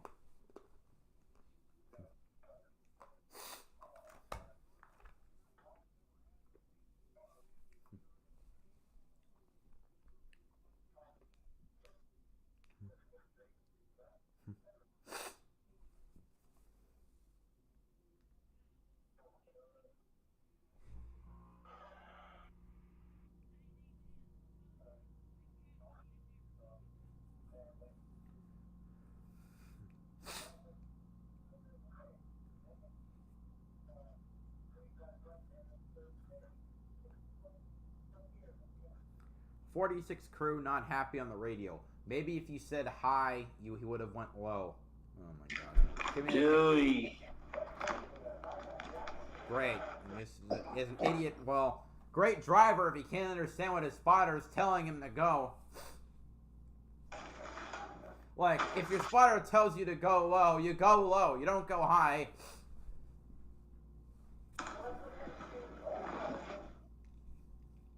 I mean, he's just what a dumbass. It's like Breidinger not going full throttle at Daytona.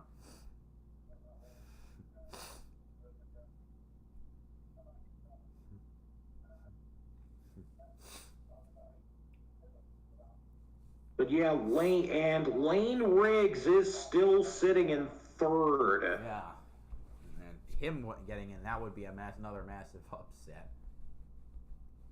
Yeah, Dean Thompson's truck is on pit road with a lot of steam blowing out.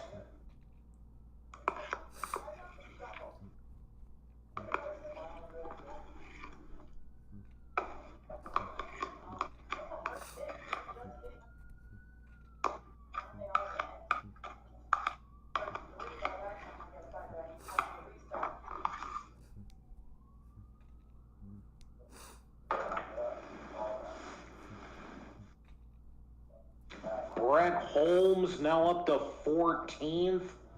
Connor Hall still 12th.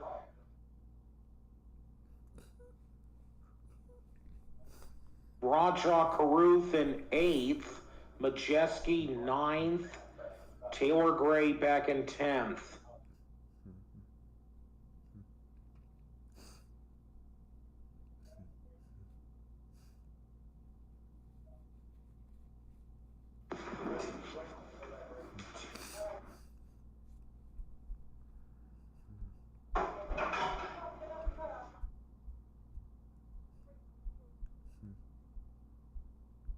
Yeah, the playoff schedule, the first round is going to have Milwaukee, Bristol, and Kansas.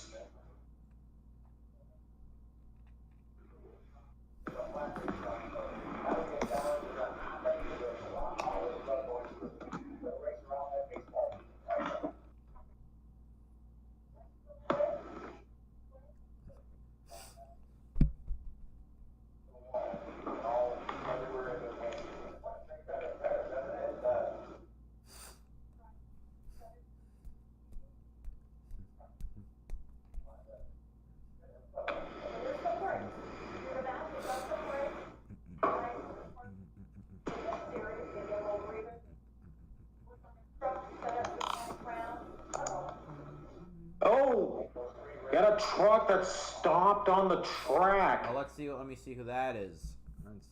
That's a no bueno.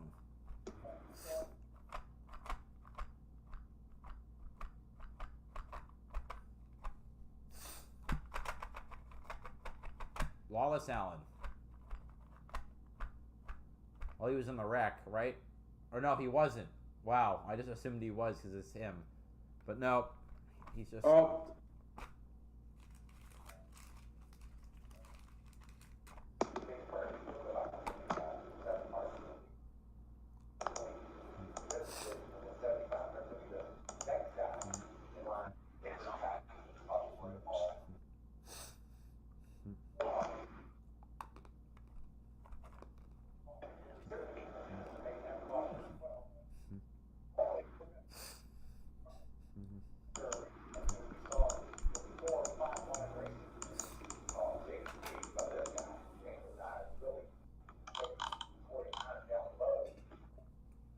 I mean, Daniel Dye still sitting in 6th. Tanner Gray back in 20th. Yeah, so more than 6 is perfectly good for locking in.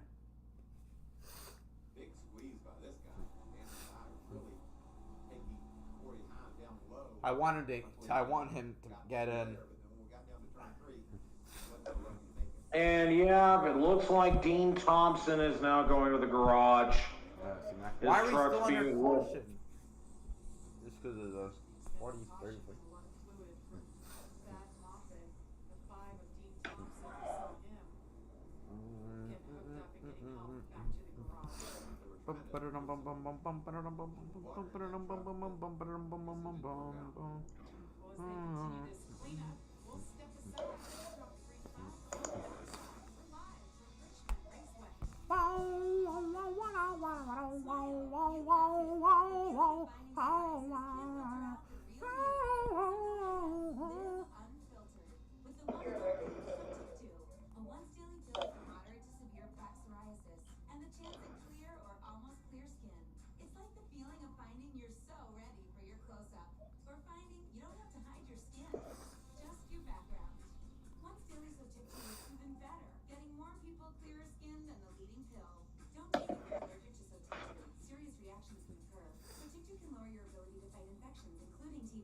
Serious infections, cancers including lymphoma, muscle problems, and changes in certain labs have occurred.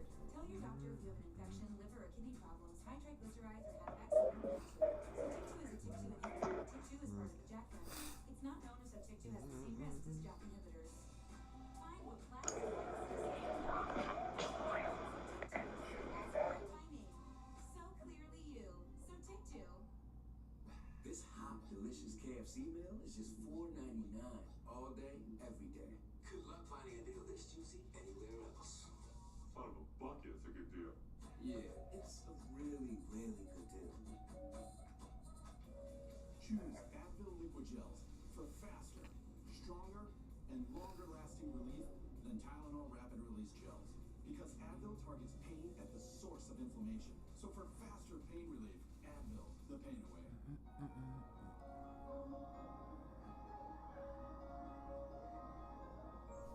May have this Your stomach and brain together at last. When delicious meets nutritious, it's all kinds of good. The world is in constant motion, and you have places to go. Enterprise has more vehicles and locations than anyone, so you can get just the kind of vehicle you need, when and where you need it. Enterprise, for lives in drive. With Armor All, a little bit of this protects you from a lot of that. Armor All, less work, more clean. Okay, so now it looks like they're probably going to get back to green. God. We were building exhaust. We were building excitement, giving drivers that same roar of victory on their way to work that they heard at the races. Almost 5 decades later, nothing's changed. Welcome back to Richmond Raceway for the final race of the regular season. 85 laps to go at 5 different years.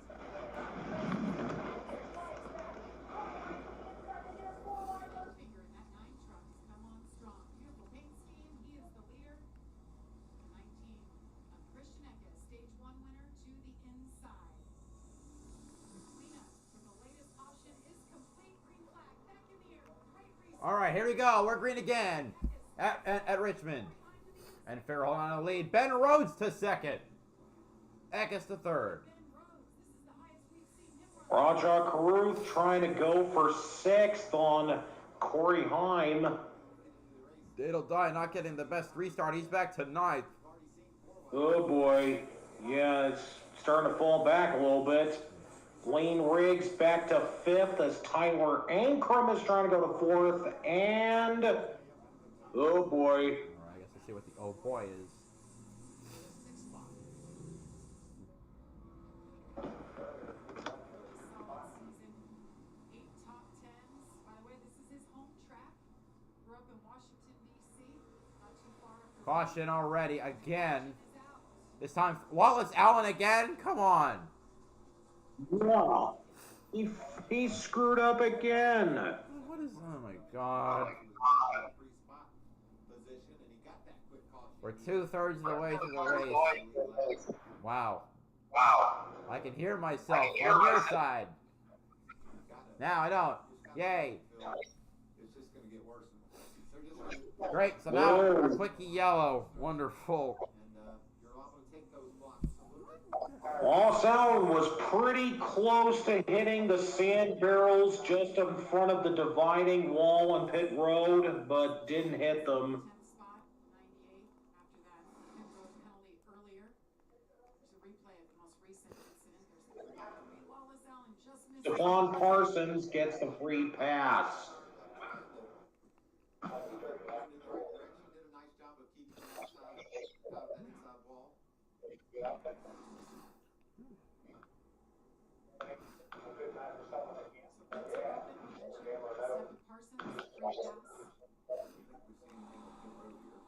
Yeah, and Crafton's going back to pit road. 30 laps short of some people. I think we get a caution and 30 laps, and everybody comes to pit road. Again, but that may be a good time for someone to gamble. Yeah, every gambler knows. Secret to survival. And maybe that's exactly what Matt Crafton is doing right now.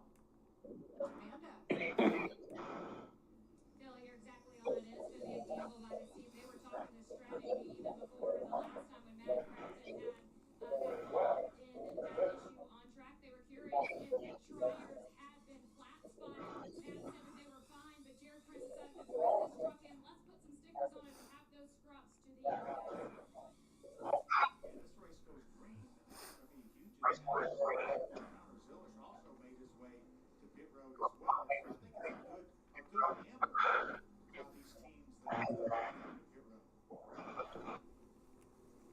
And they always have the option of putting the tires back on that they took off. Obviously, that was the last set of new tires that these teams put on. Connor Zilish right there in the 7th, as well as Matt Crafton. But again, they have those tires that have a lot of laps on them that they would be able to put on later on. That set of tires that came off Matt Crafton, Amanda mentioned. Save those for later, clean them off a little bit in case they need them.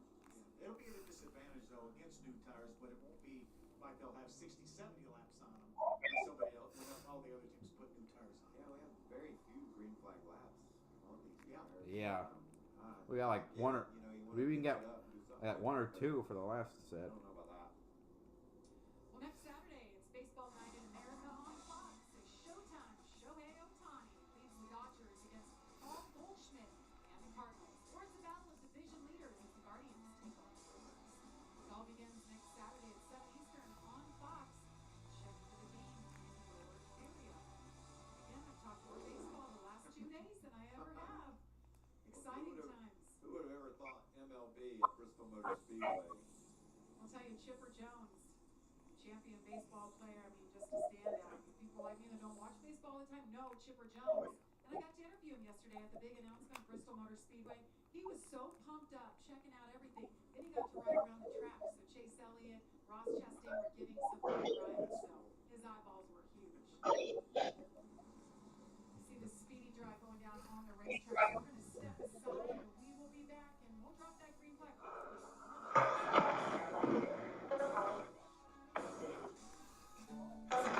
Severe Crohn's disease, Skyrizi is the first IL-23 inhibitor that can deliver remission and visibly improve damage of the intestinal lining. Serious allergic reactions and an increased risk of infections or a lower ability to type in may occur. Tell your doctor if you have an infection or symptoms or a vaccine or plan to. Liver problems and Crohn's disease. Control of Crohn's means everything to me. Ask your gastroenterologist about Skyrizi.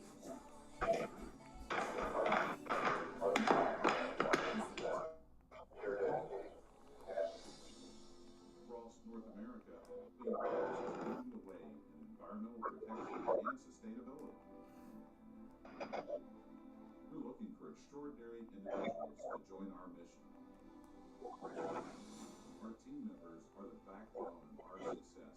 Their dedication and passion ensure a cleaner, greener future for all of us. Join Clean Harbors and be part of something bigger.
like to thank all of our fans for your support, and we hope you enjoy today's broadcast. Welcome back to the NASCAR Craftsman Truck Series, where we're under caution time this evening. About 75 laps to go here. Let's get some updates from pit road. Josh, you're up first. Head down here with Blake Bainbridge, the crew chief of the 43 team, Daniel Dye running himself in the season. Still a lot of racing left, so what are you telling your driver about finishing this thing off? Yeah, he's in a really good spot right now with our truck. He's really happy with it. You know, we just got to maintain track position here, and as the caution laps run here, we're just trying to figure out what to do. Have another set of tires sitting here to see what the cautions do. But I'm really proud of the team tonight. They have fought really hard. He has fought really hard. Like I said, he's just doing good, man. And we're just got our fingers crossed here, and hopefully we get this spot. 43 team in good position right now, Amanda. Yeah, and Josh and Jim, listening to you all race long, keeping Tanner Burley inside of this process. With this last part of this race, how can you continue to dig out 17 points above the cut line. If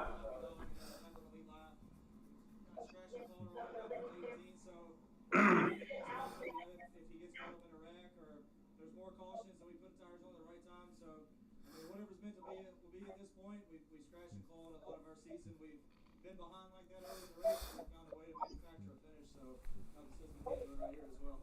As Tanner said at the beginning of the race, they are going to grind it out tonight, and that's exactly what this team has done, guys. Well said by Jeremy Dunkley. Crew chief. You see it there on the left side of your screen. 17 points below the cut line for Tanner Gray. So, a lot of racing, guys, still to go. I mean, a couple more laps under caution. We're looking at 71, 72 laps to go. And that really puts us in a window that maybe, as we see the tubes going on right now, maybe these trucks don't stop under green. Remember, Kyle Majeski ran the entire stage caution-free. Okay, so they're now lined up, so it looks like they're about to go green. See that. Well, we've had maybe 5 to 10 green flag laps. I don't see these drivers pitting under green because we've run so many caution laps, and now we're so close to the end of the race. Before the race started, they betted they would pit under green in this final stage. Now that's out. I'm with you, Phil. I don't think that's part of the plan anymore. Just too few laps to go to make all that distance up. We're just almost at 70 to go in the race. It has a chance to get a little bit different yet with this very next restart. We've seen how crazy this gets. Remember Crafton? All right, Enfinger and Ben Rhodes make up the front row, both looking for their first win of the year. Plays out. Ankrum behind him, looking for his first win in 5 years. Recap, Christian Eckes has led the most laps tonight, 64. It'll be 73 laps to go. Stage 2.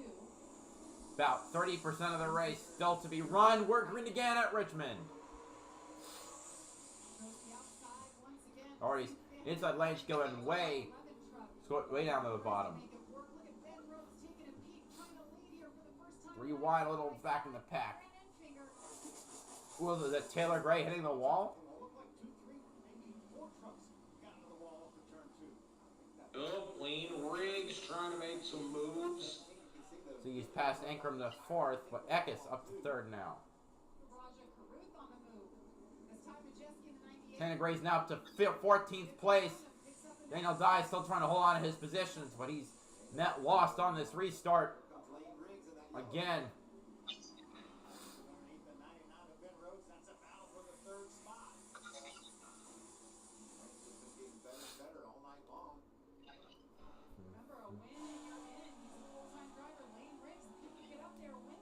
That would throw everything out the window in terms of... Oh, we're going to have an issue here. Oh boy, that's not...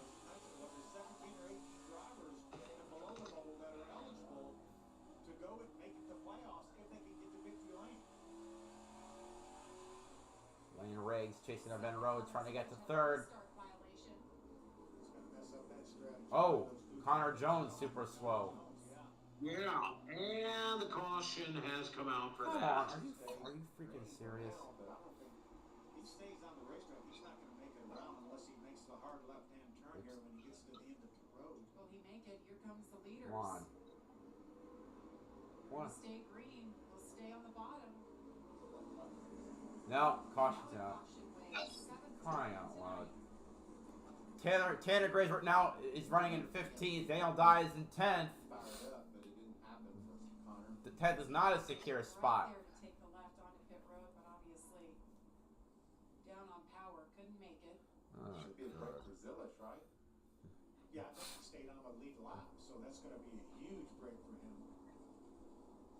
Why, did he pit under caution or something? Let's see if we can see what Timmy Hill will get the free pass. Can't pass, can't pull out a line until you're across the start finish. Who got the restart? Wait, who got a restart violation?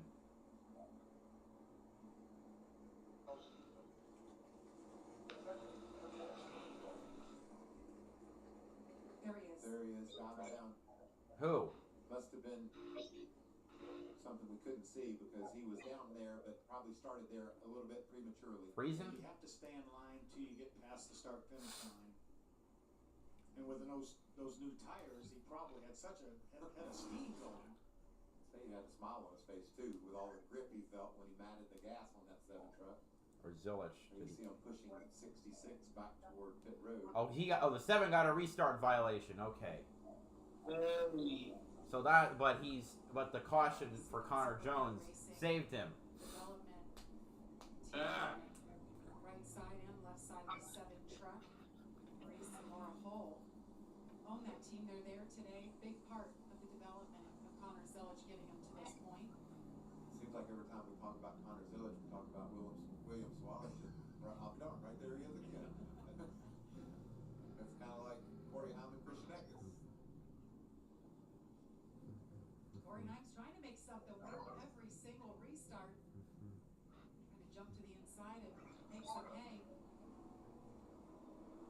Okay, so Heim and Caruth have now pitted. Hell, but if you want to, you can go for it. Corey Hyman had a great truck. He's on pit road. There you see. They might be anticipating this race running a little bit longer. Maybe that we won't. No, they're just trying to add the optimal strategy for tires. See, I see other trucks. Yeah, that's probably more likely. As you're looking at Corey Heim, get a little Heim, Caruth, Tanner Gray. He was honest earlier today in a conversation and saying the short tracks just really haven't been my thing. You know, his place, but he's just hoping that he can get the truck to fire off. For Raja Caruth, that was his best run of the day. Had himself battling inside the top 10. They elected to come down to fuel up those 4 tires.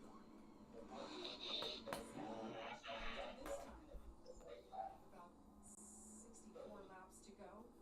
He's only had about 15 green flag laps since lap 30 when Enfinger and Eckes and most of our trucks running up in the top 10 came to pit road. And I would venture to guess half those laps, Phil, of the 15 aren't up to speed. There was Maybe half of a lap. That's exactly what I'm saying. So 7, 8 laps, probably at the most. So, but you know, need an adjustment. I think we saw him working on the left rear of a couple of those trucks. Maybe you just need that adjustment. You think this is a great time to get it and see what happens. Again, if you're Corey Himes, and I can't win the race. I'm not good enough to win the race like it is now. Let's try to mix it up a little bit. He's in a great position with 5 wins already this year. Let's mix it up. Maybe I'll catch people. We'll have a little bit fresher tires, and maybe it's gonna work.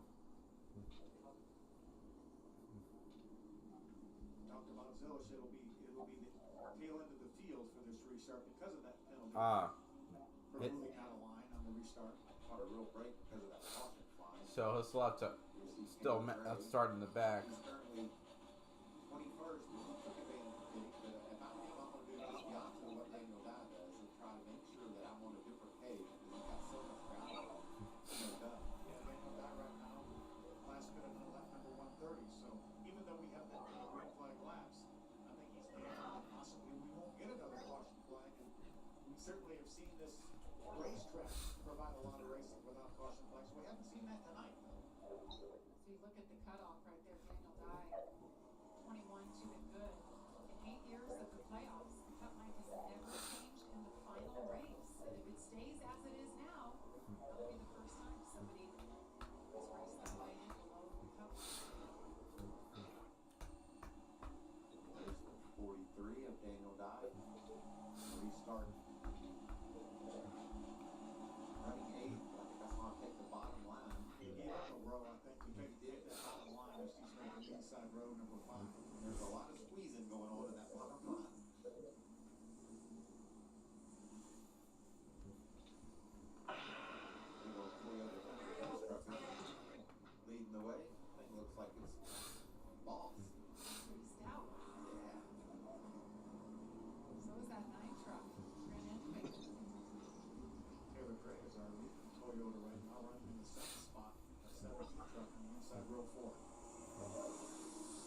we go again. Green at Richmond. Finger to the outside.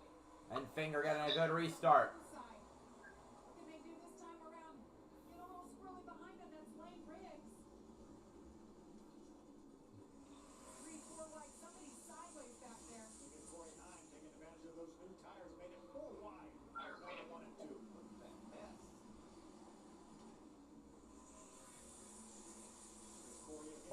Wow. He went up like a bullet. Tanner Gray got squeezed in the wall a bit, it looks like. Maybe it was, I thought it was Tanner Gray. It was definitely Tanner Gray.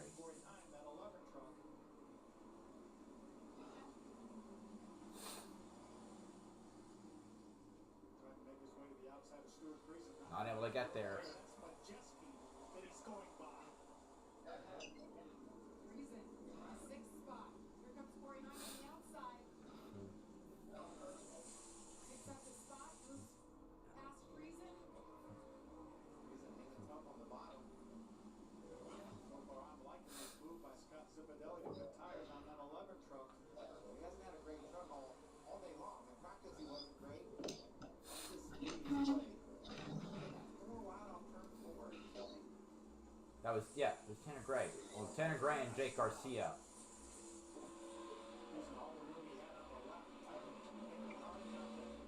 Yeah, Tanner Gray definitely hit the outside wall.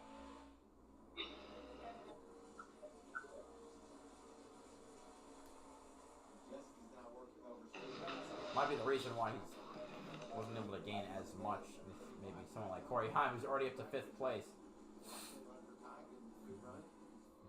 Daniel Dye has given up a few spots. He's in 10th now. Meanwhile, Tanner Gray trying to move his way forward back to 16th. Jesse got into the left third quarter of the third meter range. Jesse's finally all the whips, Concho. Ben and Finger with about a 2.5 lead over Ben Rhodes. We're going to step aside. You won't miss it there as we go side by side.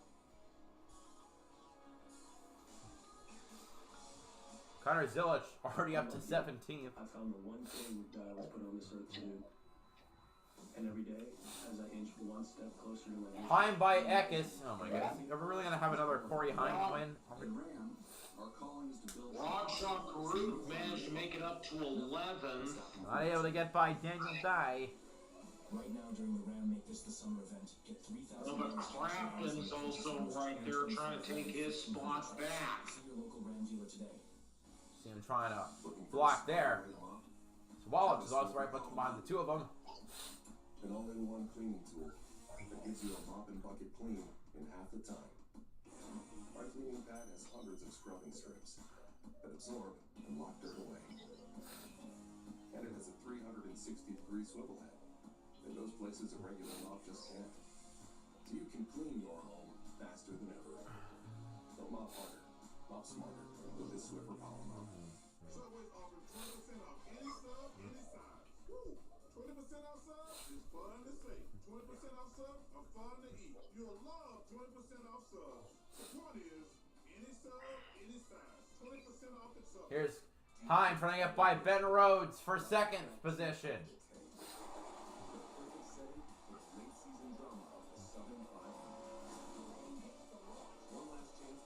Tanner Gray got by his brother, and Daniel Dye fell back to 11th.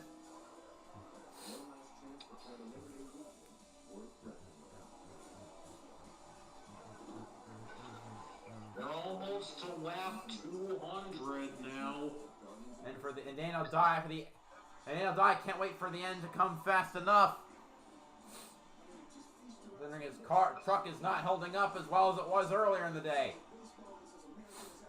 Yeah. He's now back to 12. Oh, now he's 12th. I guess the Wallace got by him.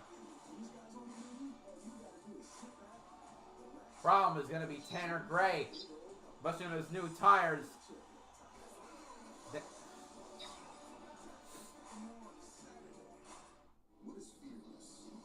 He loses 12.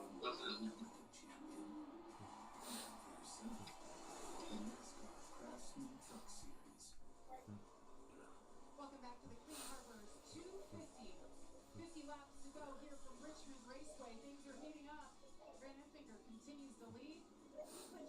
Well, Crafton back to 9th, and he spun earlier. For his first win of the season. My goodness. Two spots. Well, the geriatric old fart still got some chutzpah. And the thing is, he's still in a must-win position. Oh, of course he is. I mean, I don't deny that at all. Majeski made it back up to 5th. Now he's up to 4th. Heck is. Daniel Dye trying to get back by Ty Dillon. That would give him another crucial point. Moves out. Tanner Grace continuing to move forward. Daniel Dye continuing to fall. Only 12 points separating these two. Carew trying to make a look to the inside. Oh! Little contact there between the 71 and the 43. Daniel Dye. He's going to be able to make that pass. Now Caruth trying to get by Ty Dillon.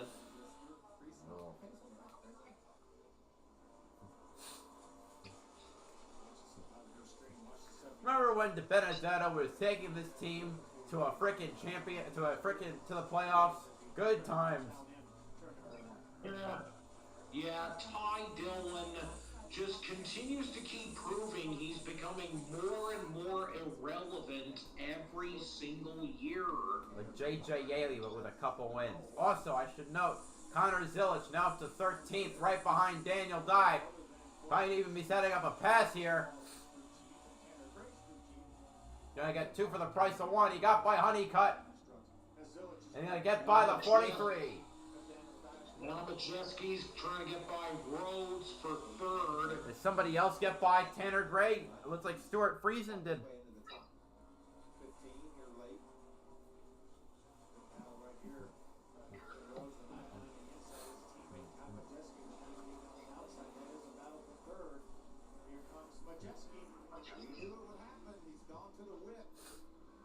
We got about 40 minutes before the ARCA West race starts, so I gotta prep it.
Gray trying to make the pass.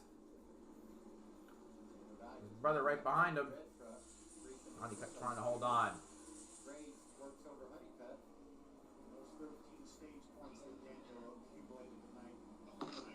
Because Tanner Gray would not win a tiebreaker because his best finish is worse.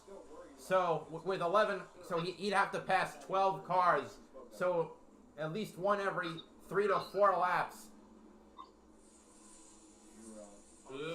That's still quite the task. It is.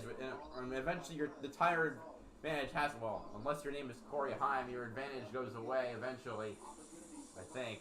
Yeah, and Corey Heim is now under 1 second behind Enfinger. Of course, because of course he is. Christian Eckes trying to get by Rhodes for 4th.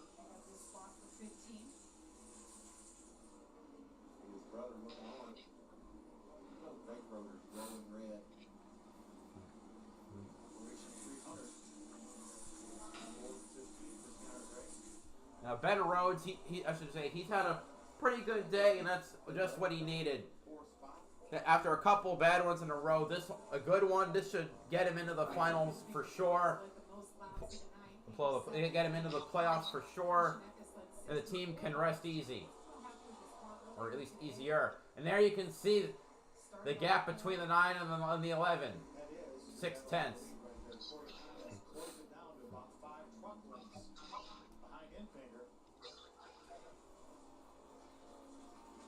you can be sure that everyone is just begging for both Christian Eckes and Corey Heim to leave the series already. You know who is the fastest truck about every lap? Now Heim is under half a second behind Enfinger. I think it's time to call on that Ford. Remember, he was 5 seconds behind just a few moments ago when we talked about it. Now he's 3.5 seconds behind. Again, last time by the fastest truck. So our leader, Grant Enfinger, remember, he Tanner lost Gray got by Caden Honeycutt. Heim last pitted on 184. Majeski behind Looks like him. so now the gap is he needs to pass 11 vehicles. That interval from first to third, as you can see, Corey Heim starting to look around a little bit, moved up the hill there. That's your, I think it'll go back to it's 11. Well, I thought the math might get it a little different when it's if Daniel Dye got passed, but no. Corey Heim has Because it would be +1 for Gray and -1 for Dye, but it should still be 11. Majeski right there in third. Just a little bit over 3 seconds behind that 9 truck of Enfinger. Yeah, Heim is now caught right up to the back bumper of Enfinger. Yep. Let's see how this goes down. We bragged about I can Majeski. take a wild guess. We ran out of William Sawallich is now at the 7th. This might be his best ever Truck Series run, because most of them haven't been great. Corey Heim. Honestly, I think I'm probably more interested to see how his debut in Xfinity will go next month in October at Homestead. Right around this lap traffic. Boyd pulls over, gives him room. Well, there he is. Heim is about to make a run for the lead. See him trying to set it up in the tri-oval. Gotta be tough position. To the inside goes the number 11 Safe Light Toyota. Can't get it done there. Drives up the banking as they come off the back on the backstretch for side by side. Half a car with the head for Enfinger. Heim trying to send it in again. And the deficit for Majeski is also closed in by about half. That's what happens. As he's now under 3 seconds behind That's what happens. the top 2. That's what happens when the top two are battling it out hard. Clean Rig still in 4th. Oh, he got up to 4th. Ben Rhodes is starting to fall backwards. Like his margins, all the stage points. Sorry. Sawallich is now in 6th. You know what I mean? It puts it for a top 5. Rhodes, even if he falls back, he got enough stage points and had a good enough buffer heading in that he'll be a-okay. A very talented young racer. Got Ben Rhodes, Tyler Ankle, Matt Crafton all behind him. Much like the situation with Corey Heim. A little bit pressure tires fitted on that same lap. Probably going to be able to be enough. Heim to the inside of Enfinger. They're 3 wide with them and Mason Massey. Will we get a new leader? Enfinger trying to stick to the back, but no. Corey Heim takes the lead at Richmond. Cost that lap truck cost Grant a little bit of momentum. That allowed Corey to get to his inside. See it there. 30 laps to go from Richmond. We'll step aside. You won't miss it. We're going side by side.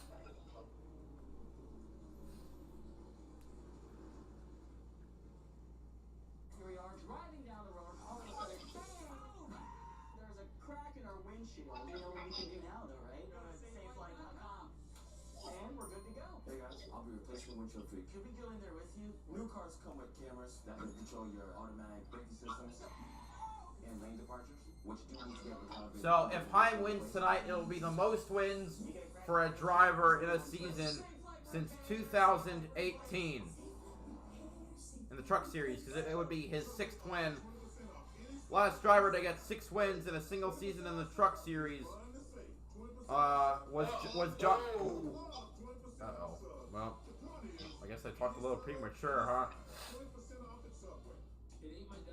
Oh, freezing slow? Is that what you're pointing out? Not just that. Uh-oh.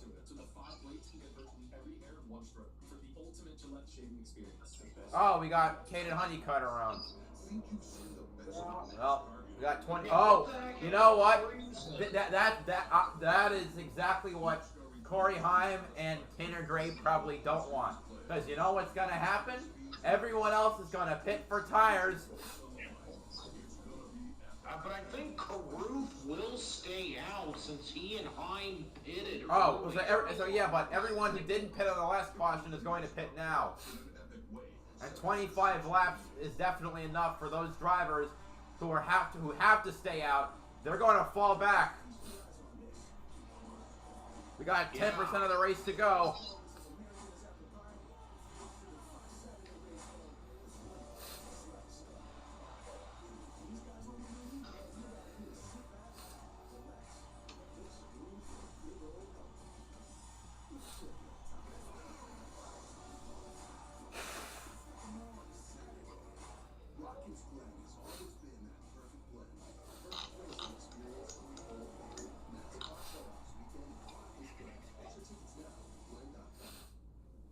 And you saw them side by side. Caution is out for the 8th time.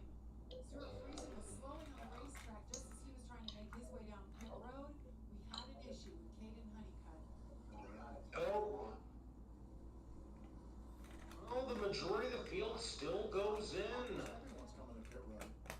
They can put on scuffs? I don't So know. is that the advantage is gone for Corey? Totally gone. No, it's the other way It's down. a disadvantage now. He's staying out. No, he's coming down. He's going to put on those 7, 8 lap tires he took off. But we know how important stickers are. This could be a big advantage for Brandon Finger. Time adjustment. I guess so everyone who drivers to put on scuffed tires, We saw him with a mistake but earlier. it'll still be worse. You'll take a look at the Lemon pull into his pit box. He's talking to his crew chief, Scott Cividelli, ahead of this stop and said, guys, we tried everything we could. So Wallace comes out first on pit road as he only. What are you hearing on Brandon Finger? For Brandon Finger, just losing the lead to the 11. Well, hopefully these tires will give him what he needs to get that lead back and go for the win for the 38 of lane race. He needs a win and he needs a slight adjustment to get him what he needs to get. So Wallich took 2 tires and took the lead. Enfinger, Heim, Majeski, Eckes, Race, Crafton, Ankrum, Zillage, Taylor Gray. Fast truck. Rhodes, Tanner Gray, Ty Dillon, Connor Hall. Where's Daniel Dye? Does he have a problem on pit road? Those 2 tires. There's the race off pit road by a long shot. Brandon Finger is a lead truck off pit road. Wow. Oh, that's a game changer. It looks like Daniel Dye had a bad pit stop. Ooh, And that puts him want to go fast. below the margin. That puts him below the 8 position threshold that he needed to be safe. So let's take a look at why we're under caution. But yeah, it looks like Stephon Oh. Parsons got into Caden Honeycutt, and that's what got him spun. I don't know if maybe they got down in the corner side by side. They were racing for the 16th position, I think.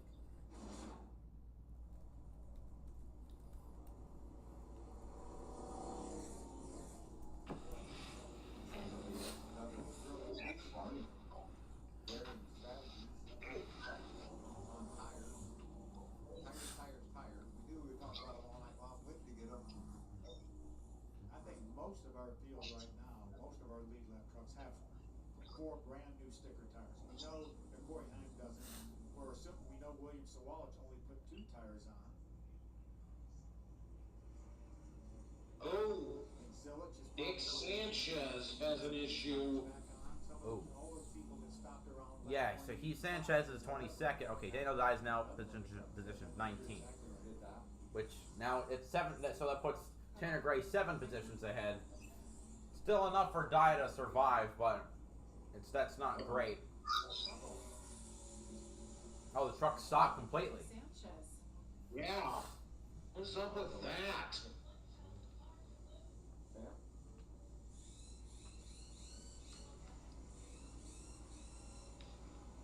See if he can get going before the field comes back around so he can stay on the lead lap.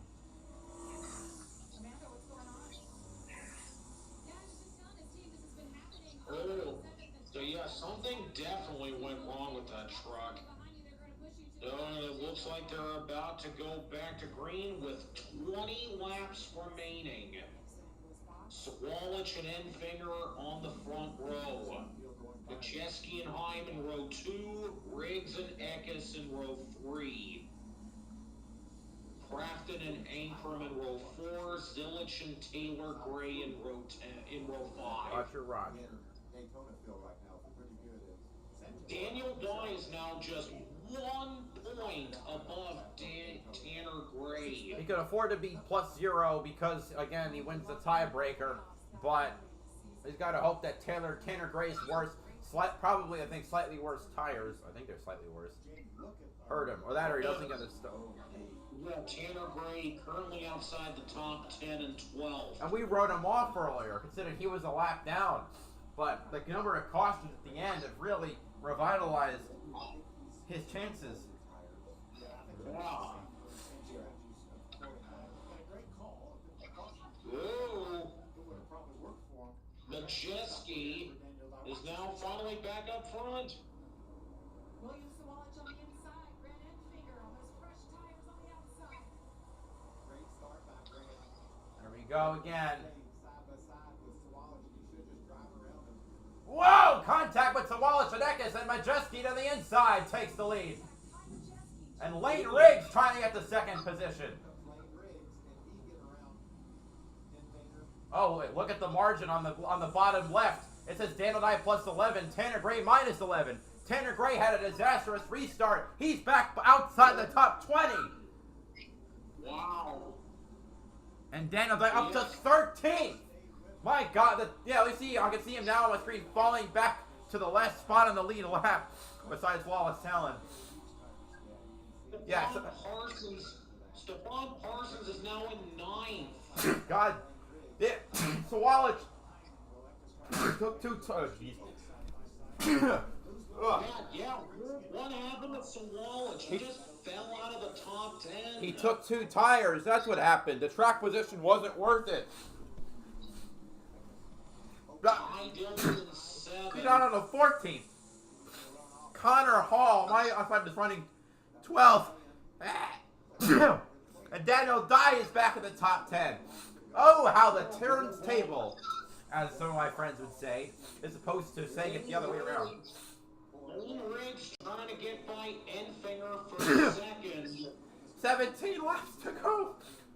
Corey Heim also feeling the effects of his scuffed tires. Even for these tires have less than 10 laps worth of usage, and he's already down to 8th place. He's got a run on him, and Riggs has a run on Enfinger. He's trying to get by him for second. You can see that. Now the backstretch. But Majeski's got to be a hard pass if he can catch up to him. To the end, down the inside, 15 to go. Lane Riggs trying to completely upset the bubble. Still, no. Gonna fall back a little bit. You see that. Majeski hadn't, I don't think, had led a lap until this point. Oh boy. Oh boy. Well, I can take it. I have a guess what that means, and I'm not going to be happy probably by it.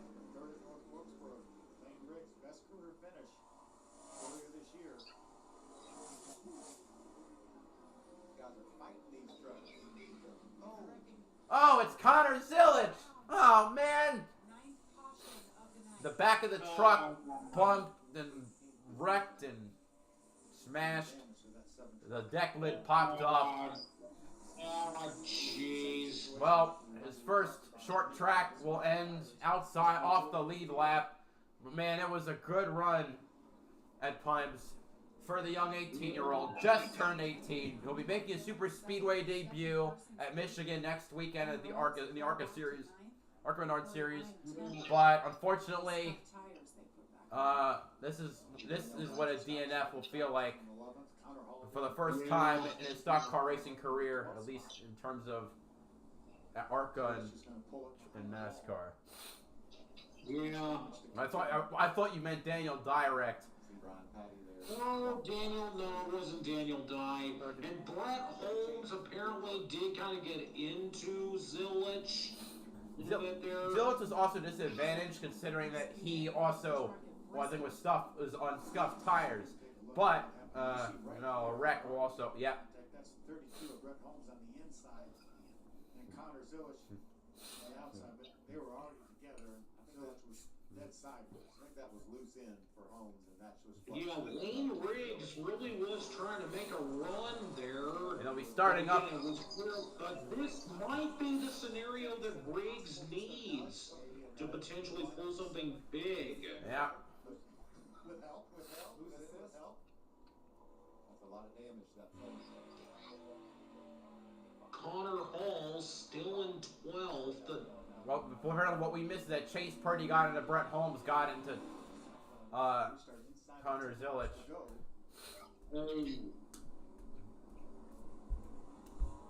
Raja Karuthan, Timmy Hill in 15th. Good run for the 31-year-old from Port Tobacco, Maryland, who I guess had no sponsor for the day for this race. So his sponsor is just the team's shop. What? What? They have more new set of tires. Certainly wasn't going anywhere fast. Wait, they have but more tires? Let's hear from our leader. I didn't realize he had more tires. I got over here, Jamie and Joe Shear Jr. just I mean, shook you're gonna have to pass 20 cars or so, trucks or so. That's the momentum right now. How do you finish this off, Joe? Hopefully there's no more cautions, but we've had a good job. Made bad decision there in the beginning. And we redeemed So earlier in the race, you know, Brett Griffin from his Couch Racer account tweeted, 2 of the top 5 drivers as they run appear to be going full-time Xfinity racing in 2025. Hearing one to Gibbs and another to Collick. You know, getting to be down in the pits and watching those guys just sweat things out. Really thankful. So Josh are down there. it looks like the five drivers at that time were Grant Enfinger, Lane Riggs, Corey Heim, Christian Eckes, and Taylor Gray. Feeling good, strutting your stuff, carrying your head high. So those 2 are strutting off into the playoffs. What about the guy at third?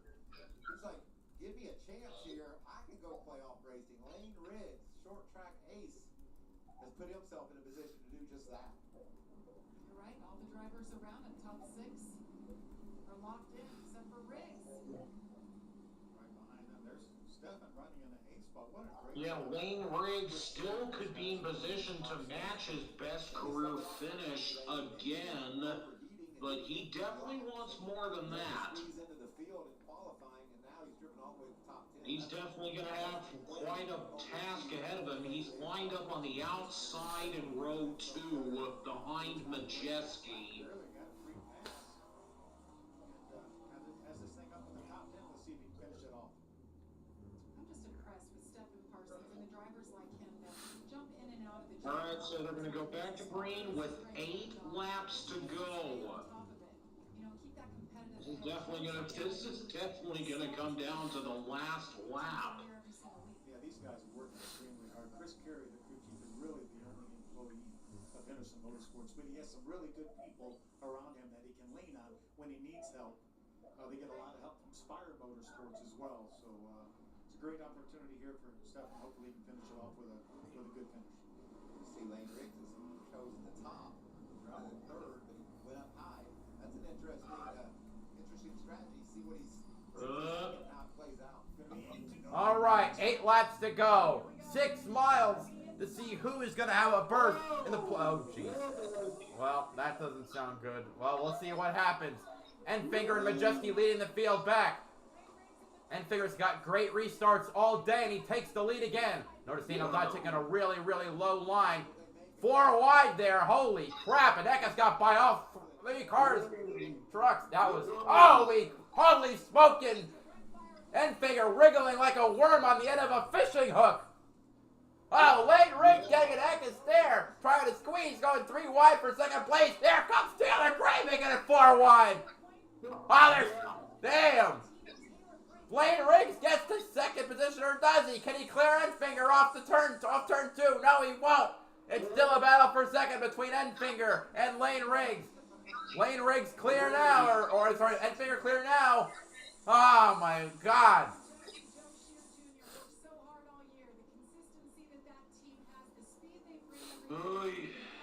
Man, well, I don't think Lane Lane Riggs is winning this one. Though that was a hell of a shot he did on that restart.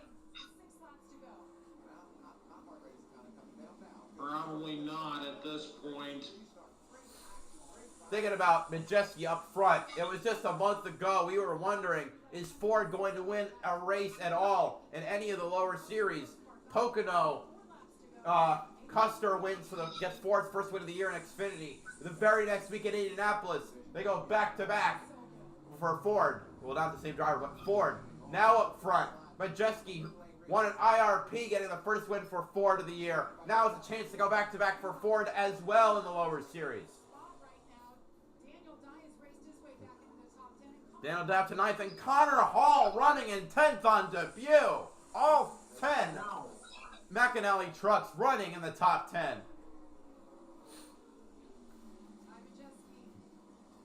Tanner Gray's raced up to 12th. That's only halfway to where he needs to be, and as long as Daniel Dye is running in 9th place, he can't be knocked out unless there's a winner below him in points. 3 laps to go. Alright, we're getting close to the finish here. The short track master finally able to burst through. Let's see if we can make it 2 on the year. 2 laps to go.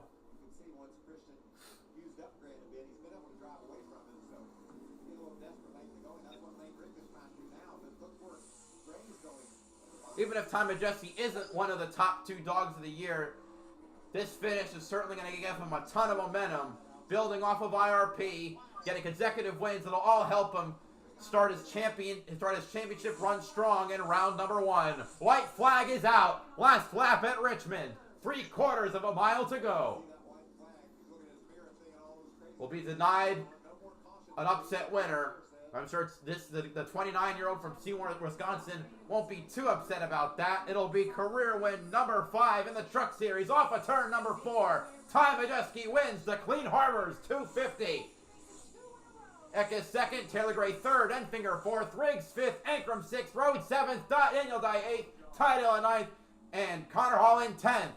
Ben Rhodes will make his way in the 9th spot, and Daniel Dye will race for a title.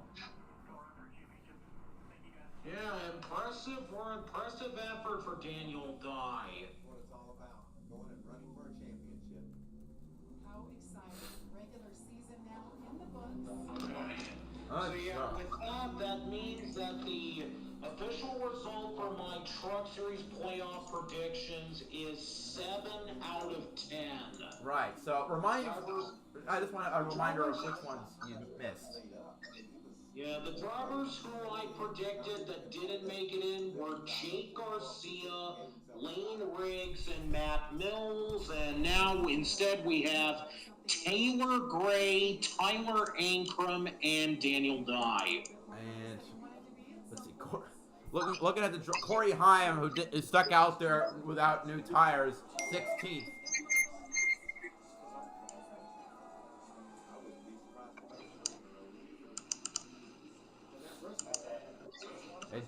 And Ty Majeski, following in the footsteps of another famous Wisconsin racer, doing a Polish victory lap.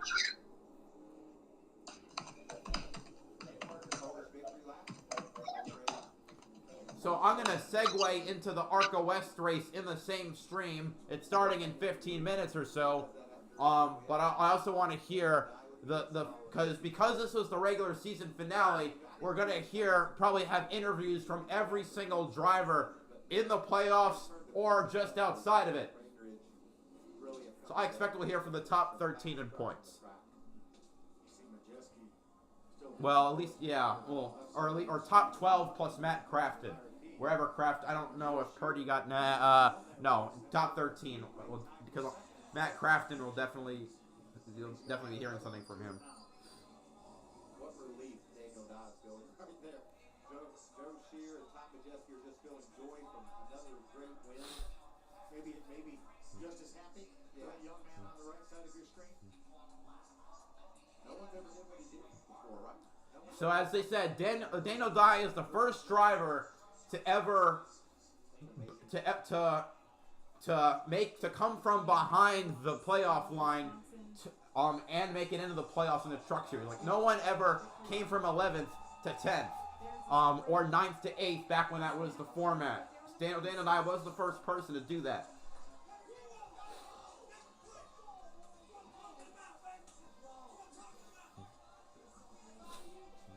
There's so much patience, though. Yeah, I liked it a lot, Phil. You know, Michael and I ran out of patience watching him be patient.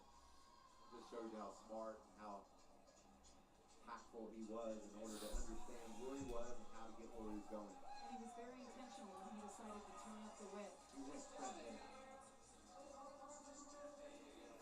Josh Sims, we got a fired up winner in Ty Majeski. Talk about fired up. Ty Majeski entering the postseason with 2 straight wins to end the regular season. Given the way this race ended for you last year, where you saw it slip away. Yeah, you know, also, this is a redemption race for Majeski, considering the fact that he, you know, he finished second here because of strategy, or no, a penalty he got, because he was fast enough to win.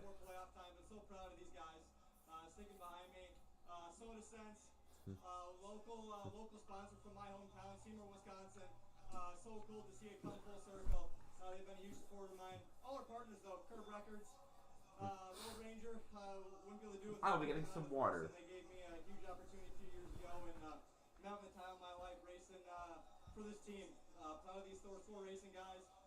We work so hard at the shop. We're proud to do this from Sandusky, Ohio, and we're going to try and bring another trophy back home. Ty Majeski, your winner at Richmond. Amanda?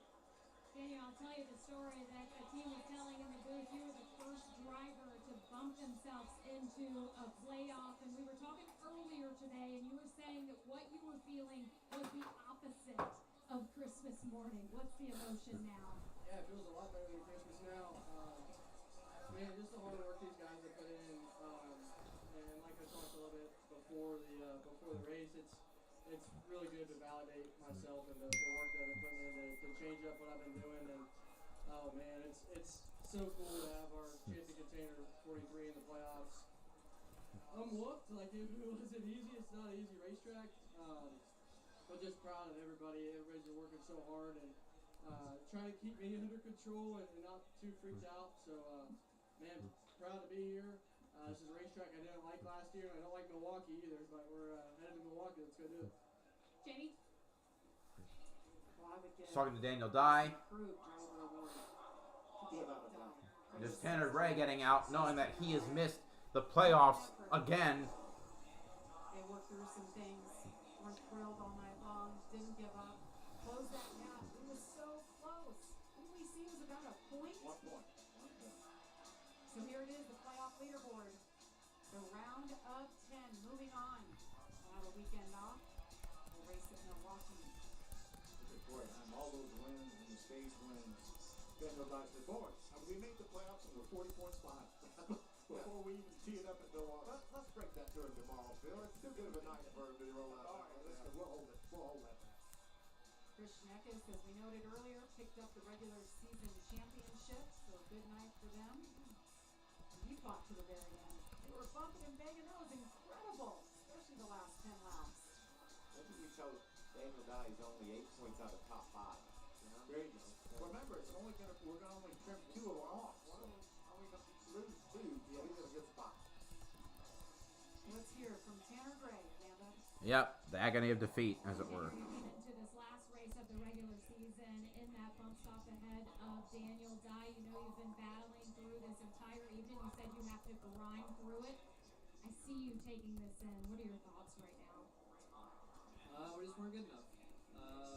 All day we just didn't have the speed, didn't have the balance, and I didn't do a good enough job. So really frustrated, and I don't know. When you come into a race where you're on the count like this, like you just got to be better, and we weren't tonight. So congrats to Daniel. They were better, and they were better coming down the stretch when it mattered. So we just made too many mistakes overall throughout the season, and just too sloppy. So we got to clean it up, and I got to clean up a lot of things on my end, and yeah, we're just going to be better. Josh? Well, Christian Eckes wraps up the regular season championship in a much better performance at Richmond, a runner-up finish than you've had here in the past. How is this team feeling confidence-wise now heading into the postseason? Yeah, confidence is high for sure. I feel like we're in better position than we were last year, and Wait, we're in pretty good why was my position Chiron? so, I forgot to fix my view and yeah, so subtotals. we're all proud of the team. We didn't have quite what we needed today. So, you know what? Race, but, Screw the views and we're all proud subtotals. of everybody, and yeah, just ready to get these next 7 races underway. How important is that regular season championship for this 19 team? Yeah, the points are good for sure. I've said it multiple times today. I missed it by I think 4 points last year, and then 6 points the year before. So any kind of points you can get is definitely crucial. Anyway, actually, I'll make it a separate stream for what's coming up. The ARCA West race at Tri-City Tri-City Raceway. Thanks for those who tuned in. BowserJrXD signing off again. Have a good one.